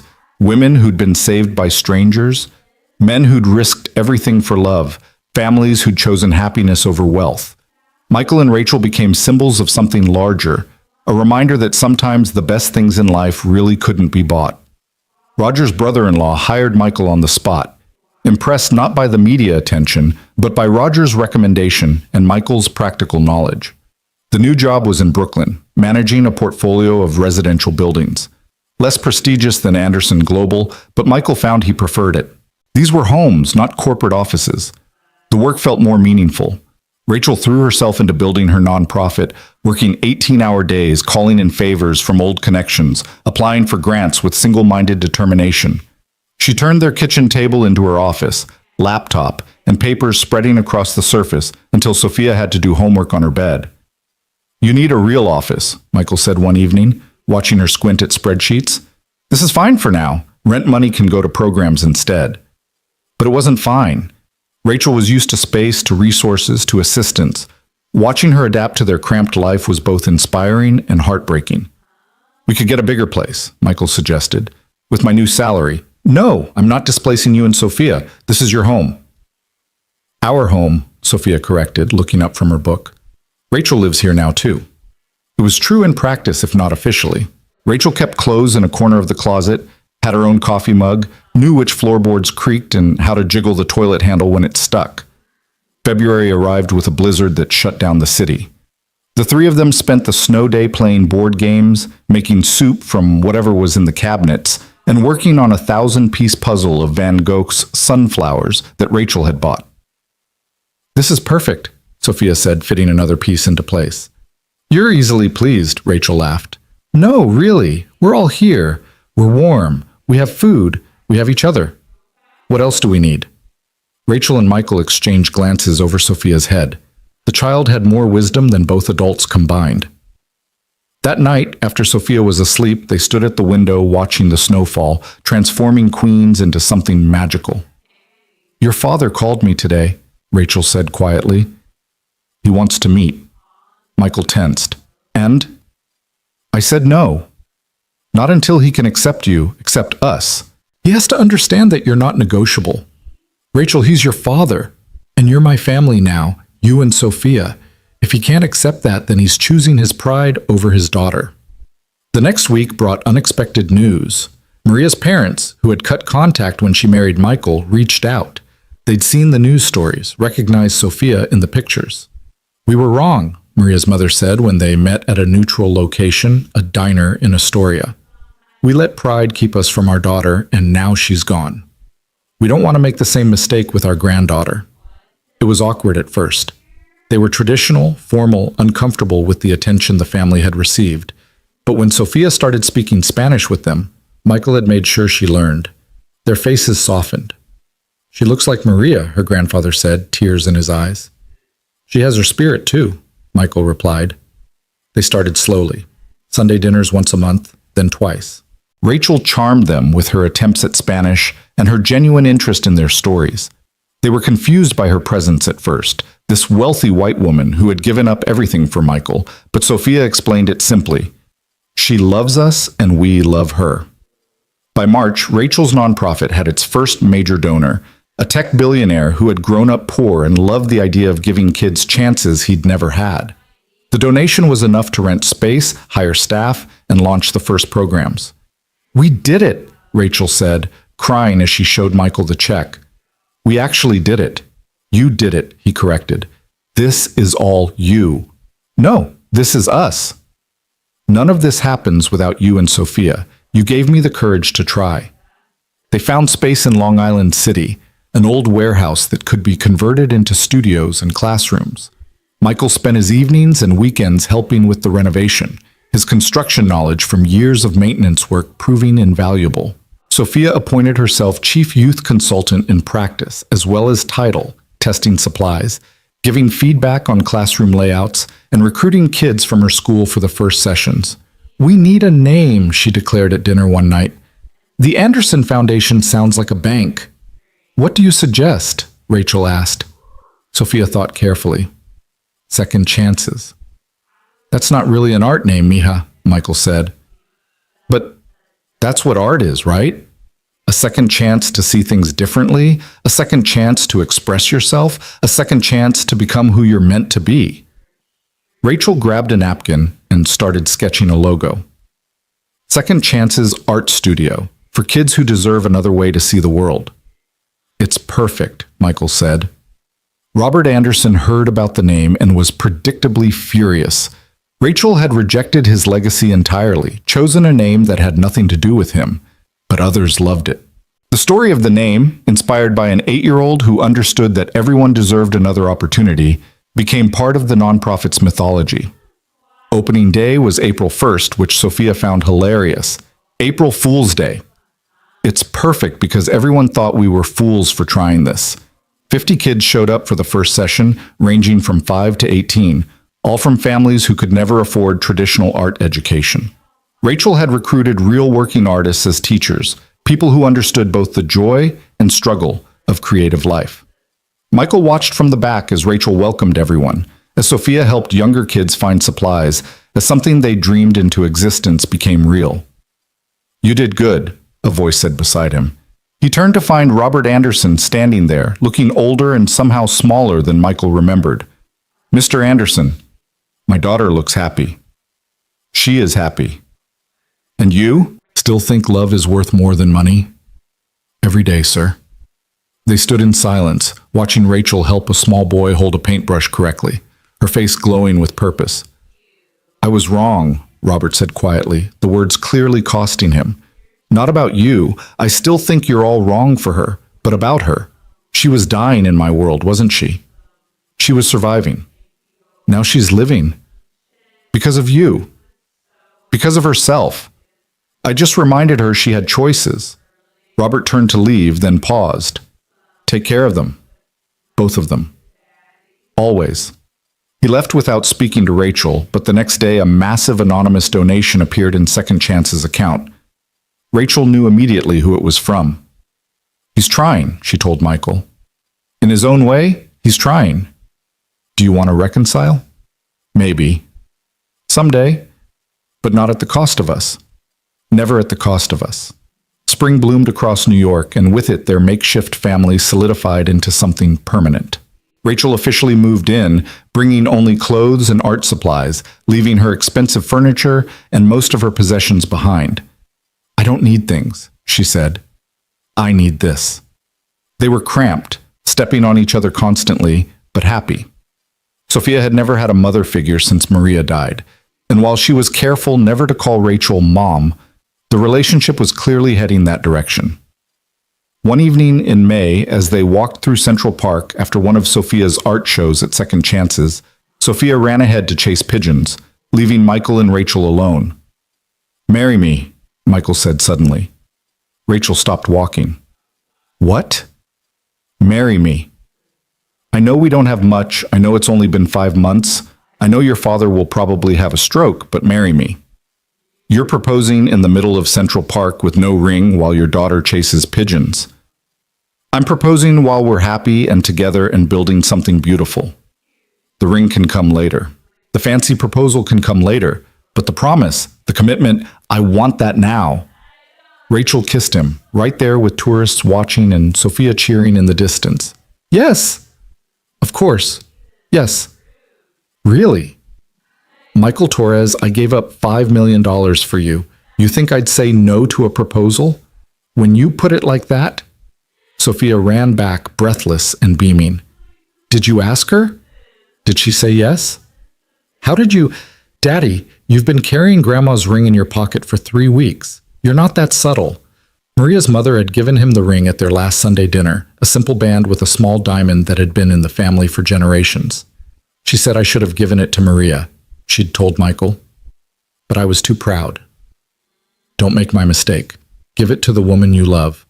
Michael pulled out the ring now, knelt properly in front of God in Central Park and his daughter. Rachel Anderson, will you marry me? Will you be my wife and Sophia's stepmother and my partner in all things? Yes, Rachel said again, tears streaming. Yes to all of it. The ring was too big. Maria's mother had larger hands, but Rachel wore it anyway, holding her hand up to catch the late afternoon light. We're going to be a real family now, Sophia said, hugging them both. We already are a real family, mija. I know, but now everyone else will know too.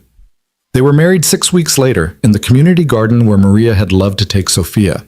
It was small, just Roger and his wife, Mrs. Chen, Rachel's best friend from college, Maria's parents, and a handful of kids from Second Chances. Robert Anderson didn't come, but he sent a gift, the deed to a brownstone in Brooklyn, for my daughter and her family. Rachel wanted to refuse it, but Michael stopped her. It's his way of accepting us. Let him. The brownstone needed work, years of it, but it had 4 bedrooms, a backyard where Sophia could paint, and enough space that they could finally breathe. Our home, Rachel said, standing in the empty living room the day they got the keys. Our home, Michael agreed. Sophia was already upstairs, claiming her room, her voice echoing through the empty house as she planned where everything would go.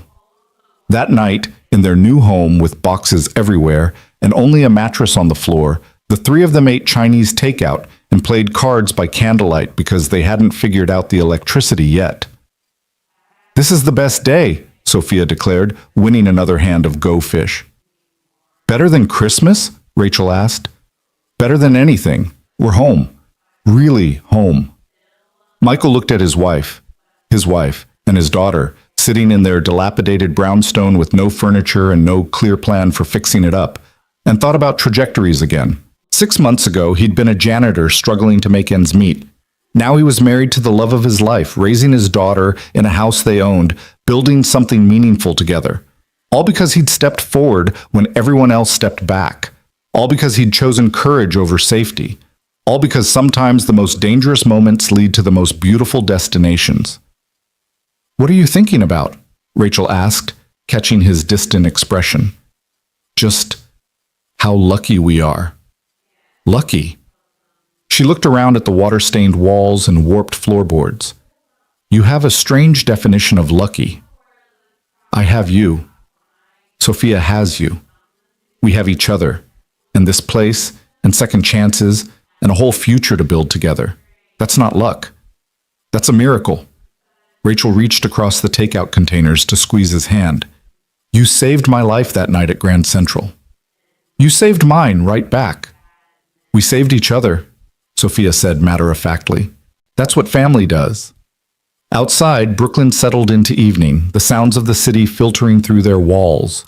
Somewhere out there, Robert Anderson was probably in his pristine office, alone with his empire. The attacker from Grand Central was serving his time, maybe finding his own second chance. Danny was rebuilding his life after his arrest, hopefully learning that destruction never leads to construction.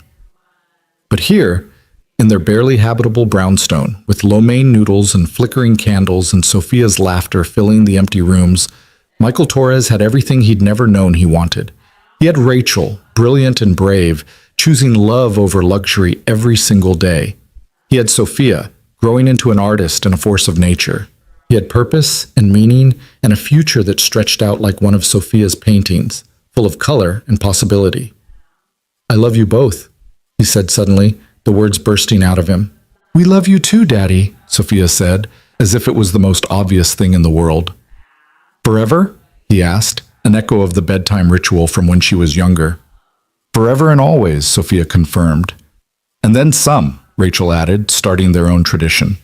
They stayed up too late, planning renovations they couldn't afford, dreaming dreams that seemed impossibly large, building their life word by word and hope by hope. Tomorrow would bring challenges. The brownstone needed everything: new plumbing, electrical work, a roof that didn't leak. Second chances needed funding and volunteers and space to grow. Robert Anderson would continue his Cold War, testing their resolve. The world would watch and judge and have opinions about their unlikely family. But tonight they were together. Tonight they were home. Tonight they were proof that sometimes risking everything leads to having everything. The candle flickered, casting dancing shadows on the walls, and Michael thought he saw Maria there for just a moment, smiling, approving, blessing this new chapter with her absence that somehow felt like presence. "Thank you," he whispered to the shadow, to the memory, to the woman who had first taught him he was worth saving.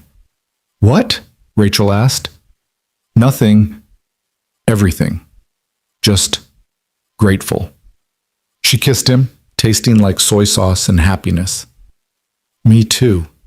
Sophia had fallen asleep against Michael's shoulder, her breathing deep and peaceful. They carried her up to her new room, laying her on the air mattress they'd brought, tucking her in with promises of painting the walls whatever color she wanted. "Purple," she murmured, mostly asleep. "With gold stars. Like dreams." Standing in the doorway, watching their daughter now, Rachel slipped her hand into Michael's. "We did it," she whispered. "We really did it." "We're just getting started," he whispered back. And in the broken-down brownstone in Brooklyn, with everything to do and everything to prove, with love as their foundation and hope as their blueprint, they were right. They were just getting started. The best parts, the struggles and triumphs, the failures and victories, the ordinary moments that would become extraordinary memories, were all still ahead. But they would face them together, this unlikely family forged from crisis and choice, from courage and commitment, from a moment in Grand Central Station when a janitor decided that someone else's life was worth risking his own. The brownstone became their project, their metaphor, their salvation. Every weekend that summer, they worked on it together, Michael teaching Rachel how to strip wallpaper and patch drywall, Rachel teaching Sophia about color theory as they chose paint, Sophia teaching them both that renovation was more fun with music blasting and dance breaks every hour. "We should document this," Sophia said one Saturday in July, her face streaked with primer. "Before and after photos for every room." "Why?" Michael asked, wrestling with a stubborn baseboard. "Because someday we'll forget how hard this was. We'll forget that we built this ourselves, that every wall we painted was a choice to stay, to commit, to believe in us." Rachel stopped mid-brushstroke, looking at Sophia with wonder. "When did you become so wise?" "Thursdays," Sophia replied seriously, then giggled. "I've been wise on Thursdays since I was 6. They were laughing when the doorbell rang, which was strange because the doorbell didn't work. Michael went to investigate and found Robert Anderson standing on their stoop, looking uncomfortable in khakis and a polo shirt instead of his usual suit. "I thought I might help," he said stiffly, holding a toolbox that looked brand new. Rachel appeared behind Michael, paint in her hair, shock on her face. "Dad?" "Your mother loved renovation projects," Robert said, not quite meeting her eyes. "I never had time for them when she was alive." Another regret to add to the pile. There was a moment of suspended possibility, then Sophia burst through, covered in paint like war paint. "Mr. Rachel's dad! Do you know how to fix toilets? Ours makes a weird singing noise. Robert Anderson, CEO of a billion-dollar company, looked down at the 8-year-old force of nature and did something Michael had never seen him do. He smiled genuinely. "I can learn," he said. That's how they spent the afternoon, Robert Anderson on his back under their bathroom sink, while Sophia handed him tools and chattered about art and school and her grandmother's secret mole recipe. Rachel watched from the doorway, tears sliding silently down her cheeks. "He's trying," Michael said quietly, wrapping his arms around her from behind. "I know, it's just, this is what I wanted when I was Sophia's age. A father who showed up, who got dirty, who chose family over another conference call." "Maybe that's what second chances really means," Michael suggested. "Not just for the kids in the program, but for all of us." Robert stayed for dinner, Chinese takeout eaten on the floor because they still didn't have a dining table. He was awkward, formal, clearly out of his element, but he was there. When Sophia showed him her art portfolio, he studied each piece with the same intensity he brought to quarterly reports. "You have your grandmother's eye," he told her. "She was an artist before she married me." "Why did she stop?" Sophia asked with her characteristic directness. "Because I was young and stupid and thought art was frivolous. Because she loved me enough to give up something essential to who she was. Because I didn't understand until too late that when someone gives up their dreams for you, you both lose." The room was quiet except for the distant sound of Brooklyn traffic. Then Sophia stood and hugged Robert, this man she'd just met who was somehow family now. "It's okay," she told him solemnly. "Rachel is doing art now. It's like your wife is still painting, just through Rachel's hands, and now mine too. We're all connected." Robert Anderson, who had negotiated with titans of industry without flinching, broke down crying in an 8-year-old's embrace. After that day, Robert became a regular presence, showing up on Sundays with bagels in his toolbox, working alongside them in comfortable silence or listening to Sophia's elaborate stories. He and Michael developed a careful respect, bonding over their shared love for the two most important women in their lives. "I misjudged you," Robert said one afternoon in August, helping Michael install kitchen cabinets. "You were protecting your daughter. I would have done the same." "No, you would have trusted her judgment. You would have seen her happiness and valued that above your own plans." He paused, adjusting the level. "You're a better father than I ever was." "Different kinds of fathers," Michael said diplomatically. "You built an empire for her. I'm just trying to build a home." "The home matters more," Robert said quietly. "I just learned that too late." Second Chances was thriving beyond anyone's expectations. The summer program had a waiting list, kids from all 5 boroughs applying for spots. Rachel had convinced several galleries to display student work, with any sales going directly to the young artists. The first exhibition opened in September, and Sophia sold her first painting, a portrait of their family working on the brownstone, for $500. "I'm rich!" she shouted, then immediately asked, "How much can I donate back to Second Chances?" That night, as they celebrated Sophia's first sale with ice cream sundaes in their finally functional kitchen, Rachel got a call that changed everything. "Yes, I understand. Of course we're interested. Tomorrow? Yes, we can make that work." She hung up, face pale with excitement. That was the MacArthur Foundation. They want to give Second Chances a genius grant, $500,000 over 5 years. Michael dropped his spoon. Sophia squealed. Even Robert, who had joined them for dessert, looked impressed. "You did it," Michael said, pulling Rachel into his arms. "You really did it." "We did it," she corrected. "None of this happens without all of us." The grant changed everything. They could hire full-time teachers, expand to multiple locations, offer scholarships for advanced training. But it also meant Rachel would be busier than ever, traveling for conferences, meeting with donors, becoming the face of a movement. "I don't want to be away from you guys," she said that night, anxiety creeping into her voice. "We'll manage," Michael assured her. "Sophia and I held down the fort before you came along. But I don't want you to have to. I don't want to become my father, choosing work over family." "You won't," Sophia said from the doorway, supposed to be asleep but drawn by the conversation. "Because you know what matters. And because we won't let you forget." October brought unexpected challenges. Danny Kowalski, out on parole, showed up at Second Chances during a Saturday session. Michael tensed, ready to call security, but Danny raised his hands in surrender. "I'm not here to cause trouble," he said. "I'm here to apologize. And maybe to ask for a second chance of my own." He looked different, cleaner, clearer-eyed, like prison had burned something out of him and left space for something better. "I learned to draw inside," he said quietly. "It was that, or go crazy. The art teacher said I had talent, said maybe I could make something of myself if I had the right opportunities. Rachel stepped forward before Michael could respond. Everyone deserves a second chance. That's why we exist. I vandalized your father's building. I threatened Michael. And you served your time. The question now is what you do next. Danny started coming to adult evening sessions, keeping his head down, working with quiet intensity. His art was angry at first, all sharp edges and dark colors, but gradually something softer emerged.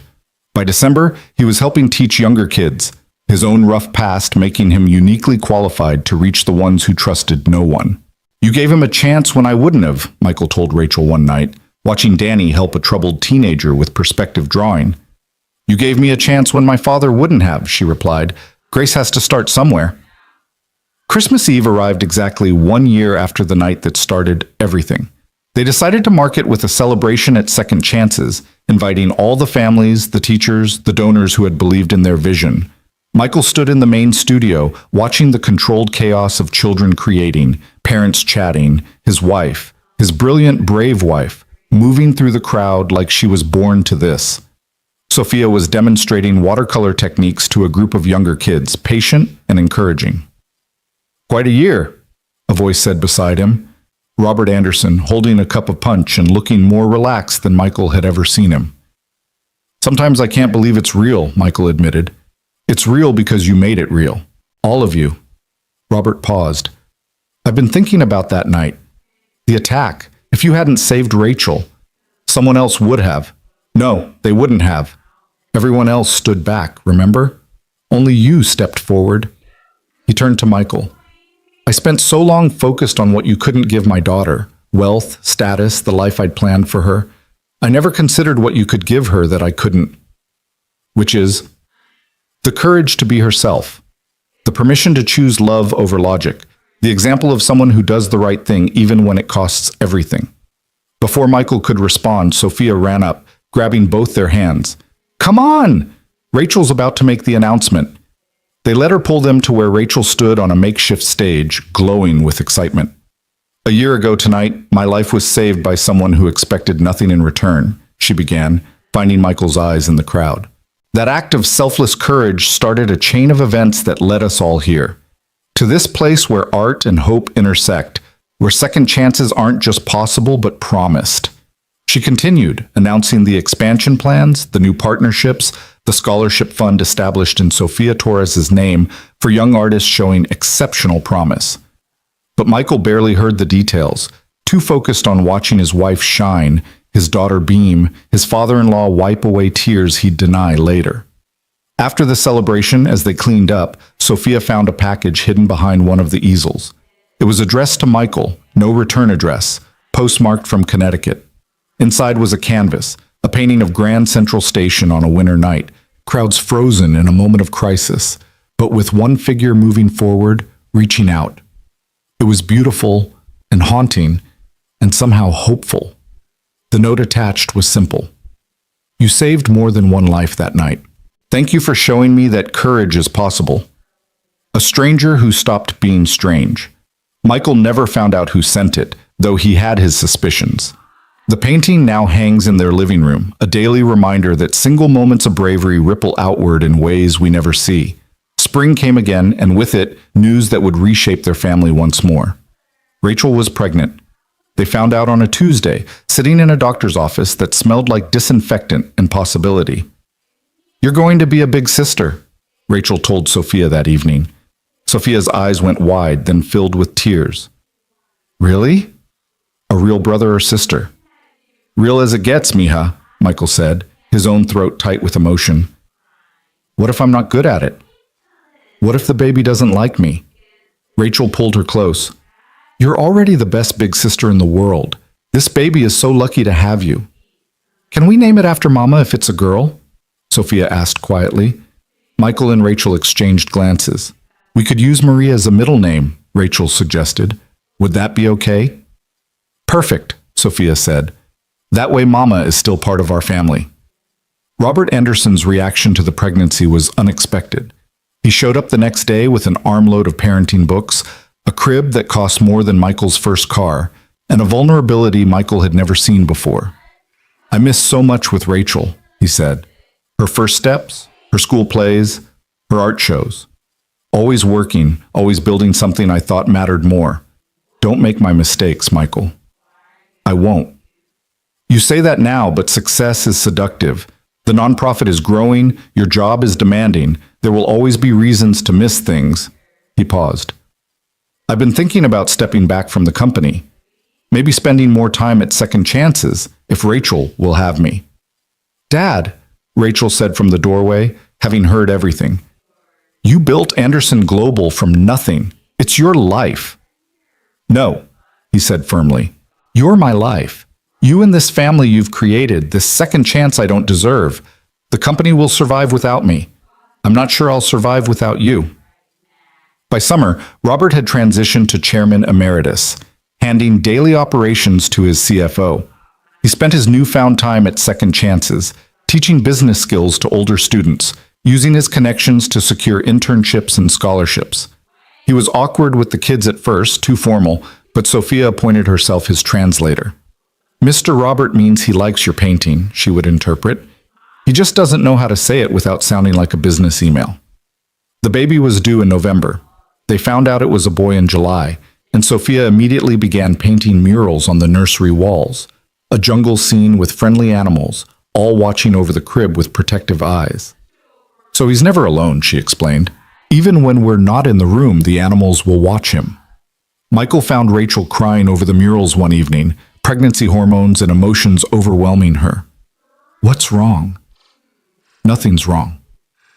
Everything's perfect. Too perfect. I keep waiting for something to go wrong, for this happiness to be taken away." "Hey," Michael said, pulling her close. "We've already faced the worst. Attacks, family rejection, public humiliation, Danny's breakdown. We survived all of it. Whatever comes next, we can handle it." "You promise?" "I promise we'll handle it together. That's all anyone can promise." September brought unexpected news. The man who had attacked Rachel at Grand Central had been released early for good behavior. He'd written a letter to Rachel through his parole officer, asking if he could meet with her, apologize properly. "Absolutely not," Michael said immediately. "I want to do it," Rachel said. "I need to do it."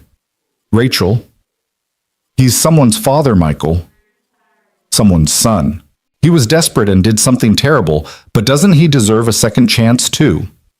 The meeting was arranged at a neutral location, a community center in the Bronx. Michael insisted on coming, ready to protect Rachel again if necessary. But the man who walked in looked nothing like the wild-eyed attacker from that night. He was clean, sober, wearing a janitor's uniform from his new job. "I don't expect forgiveness," he said, not quite meeting Rachel's eyes. "I just needed to say I'm sorry. What I did was unforgivable." "But not unredeemable," Rachel said. "You were sick. Desperate. You've gotten help? Rehab, therapy, medication for the stuff I didn't even know I had. Your husband..." He looked at Michael. He was right that night. There was a choice, and I nearly made the wrong one. I think about that every day. "What do you do now?" Sophia asked. She'd insisted on coming, saying this was family business and she was family. "I clean offices at night, honest work. I'm saving money to pay restitution, to maybe see my own kids again someday." Sophia stood and walked over to him, this man who had terrorized her father and Rachel, and handed him a flyer for Second Chances. "We have adult classes," she said simply. "Art helps with the big feelings." The man started crying. Rachel started crying. Michael started crying. Even Robert, who had also insisted on attending, had to turn away to compose himself.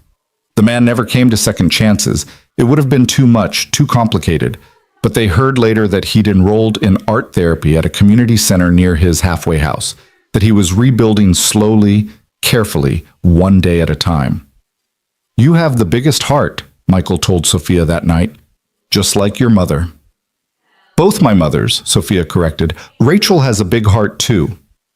October was a whirlwind of preparation for the baby, expansion at Second Chances, and continuing renovation on the brownstone. They'd managed to restore most of it, but the basement remained untouched, full of possibilities. "Art studio," Sophia suggested.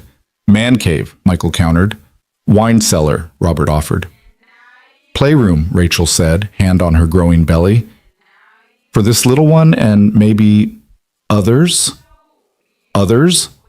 Michael's eyebrows shot up. I don't want him to be alone. Sophia had us, but she needed other kids too. I want our son to have siblings. I want that too, Sophia said. At least 2 more, maybe 3. Let's get through this one first, Michael laughed. But privately, he loved the idea of filling their brownstone with children, with art and laughter and chaos. They had the space now, the stability, the love to spare. November arrived with false labor, real labor, and finally, at 3:47 a.m. on November 15th, Thomas Michael Torres Anderson was born, screaming and perfect and immediately adored by everyone in the room. He looks like you, Rachel told Michael, exhausted but radiant. Poor kid, Michael joked, but he was crying too hard to sell it.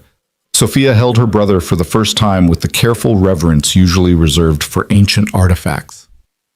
Hi, Tommy, she whispered. I'm your big sister.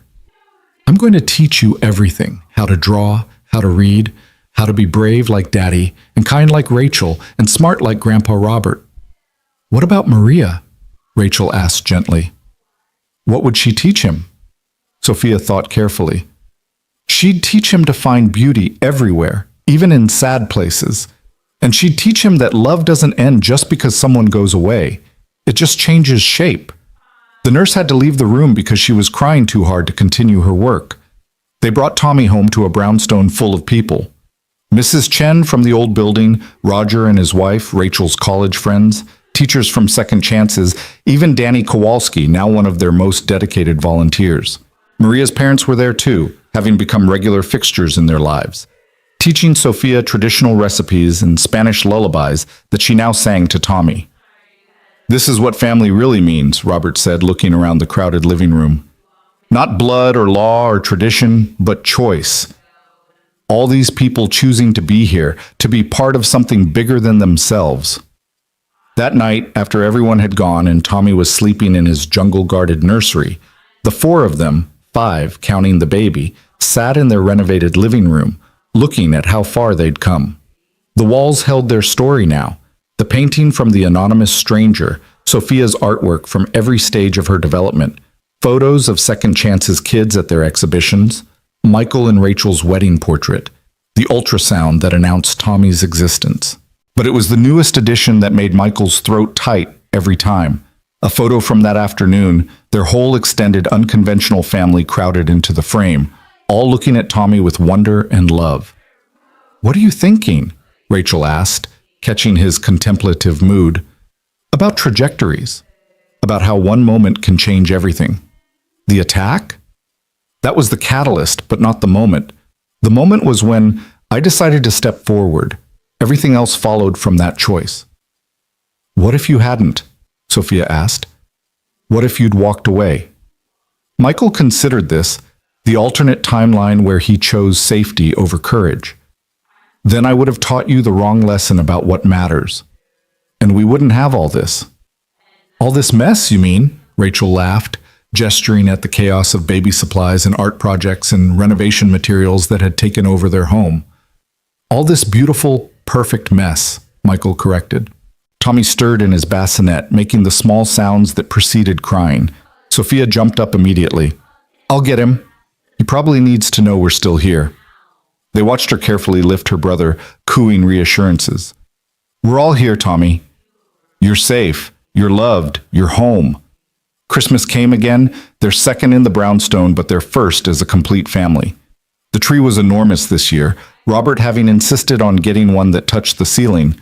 Tommy stared at the lights with wide-eyed baby wonder while Sophia documented everything with the camera Rachel had given her for her birthday. For the before and after book, she explained, so Tommy knows how we became us. They held another celebration at Second Chances, bigger this year, with students performing music and reading poetry alongside the art exhibition. The mayor came, praised their work, promised city funding that Rachel would fight to actually receive. But the highlight was Sophia's speech, delivered with the confidence of someone who had found their voice. A year ago, my dad saved someone's life, she began. But really, we all saved each other. That's what second chances means.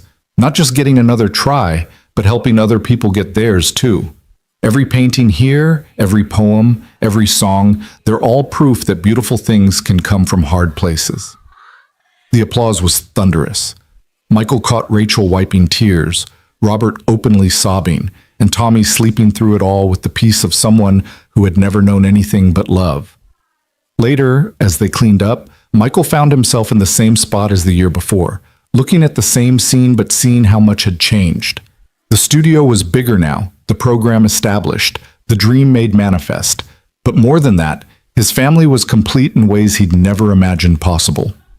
Rachel appeared beside him, Tommy in a carrier against her chest. "Penny for your thoughts?" "Just thinking about how wrong your father was." "About?" "He said you'd get tired of slumming it with us, that the novelty would wear off." Rachel laughed. Shows what he knew. "Though technically, we're not slumming anymore. We own a brownstone in Brooklyn. We're practically gentrifiers." "Don't let Sophia hear you say that. She's very concerned about staying authentic." "Our daughter is 8 going on 40. 9 next month," Sophia corrected, appearing with her characteristic ability to be everywhere at once. "And I've decided what I want for my birthday." "What's that, mija?" "For all of us to go to Grand Central. To stand where it all started. To say thank you to the universe or God or whoever made that night happen." Michael and Rachel exchanged glances. They'd avoided Grand Central since that night. The trauma too fresh, the memories too intense. But maybe Sophia was right. Maybe it was time to reclaim that space, to transform it from a site of violence to a place of gratitude. "Okay," Michael said. "We'll go." So on Sophia's 9th birthday, they stood in Grand Central Station at the exact spot where everything had changed. The crowds moved around them, unaware of the significance of this particular patch of marble floor. Tommy dozed in his carrier, oblivious to the story he was part of. "This is where you were brave, Daddy," Sophia said solemnly. "This is where our real story started." "I think our story started before that," Michael said, thinking of Maria, of the struggles that had shaped him, of all the moments that had led him to be in exactly the right place at exactly the right time. "But this is where it changed direction," Rachel said. "This is where we all started moving toward each other." They stood there for a moment, this unlikely family, letting the bustling station wash over them. Then Sophia pulled out a piece of chalk, because of course she had chalk, and knelt down. "What are you doing?" Michael asked. "Leaving a message for the next person who needs to be brave." She wrote in her careful handwriting, "Sometimes the scariest choice is the right choice. Be brave." S. A security guard started toward them, but an older woman stopped him, whispered something. The guard looked at Michael, recognition flickering across his face, and nodded. The chalk message would stay, at least for a little while. As they left the station, Tommy woke and began to fuss. Rachel bounced him gently while Sophia sang the Spanish lullaby Maria's mother had taught her. Michael watched his family, this beautiful, impossible family, and felt the weight of how lucky he was. "No regrets?" Rachel asked, catching his expression. "Not one," he said. "Well, maybe one." "What?" "I wish Maria could see this, could see who Sophia's becoming, could meet you and Tommy, could know that her love didn't die with her." Rachel stopped walking, turned to face him fully. "She does know, Michael. She knows because Sophia carries her forward every day, because you've honored her memory by living fully, not just surviving, because our son will grow up knowing about the grandmother who loved so fiercely that it still shapes our lives years after she's gone." "You really believe that?" "I believe that love is the only thing that really lasts. Everything else, money, status, power, it's all temporary. But love? Love changes things at the molecular level. It rewrites DNA. It creates ripples that never stop spreading." That night, after the birthday cake and presents, after Sophia had shown Tommy all her art supplies and explained that he'd have his own when he was older, after Robert had gone home, and Maria's parents had left with promises to babysit soon, Michael and Rachel stood in their kitchen, finally alone. "We did it," Rachel said. "We really, actually did it." "Did what?" "Created something beautiful from something terrible. Built a family from broken pieces. Proved that love actually does conquer all, as cheesy as that sounds. It doesn't sound cheesy. It sounds true. They could hear Sophia upstairs reading to Tommy from her favorite book, her voice carrying through the old house's thin walls. Outside, Brooklyn was settling into sleep, another day ending in their corner of the vast city. "I love you," Michael said, the words still feeling like a miracle even after all this time. "I love you too. Forever? Forever and always." And then some, they said together, their new tradition now set in stone. The future stretched before them, full of unknowns. Tommy would grow, maybe siblings would follow. Second chances would expand or struggle or transform into something none of them could imagine. Sophia would become an artist or a teacher or something entirely unexpected. Robert would continue his journey toward redemption. The brownstone would shelter their dreams and weather their storms. But tonight, in their kitchen that smelled like birthday cake and possibility, none of that mattered. What mattered was that they were together, that they had chosen each other, that they had been brave when it counted. The painting in the living room, that anonymous gift from someone whose life had been touched by their story, caught the light from the street lamp outside, seeming to glow with its own inner fire. It showed a moment of crisis, of choice, of courage. But what it really showed was the instant when everything changed, when the trajectory of multiple lives shifted toward something better. Michael Torres, former janitor, unlikely hero, husband, and father, looked at his reflection in the kitchen window and saw not who he had been, but who he had become. Someone who stepped forward, someone who chose love over safety, courage over comfort, family over fear. And in that reflection, for just a moment, he could swear he saw Maria smiling back, proud of the man he'd become, the family they'd built, the love that had not only survived but flourished in her absence. "Thank you," he whispered to the reflection, to the memory, to the love that had started it all. Upstairs, Sophia's voice continued, reading about dragons and princes and happily ever after. But their story was better than any fairy tale because it was real, because it was theirs, because it was still being written. And the best chapters, Michael knew with absolute certainty, were yet to come.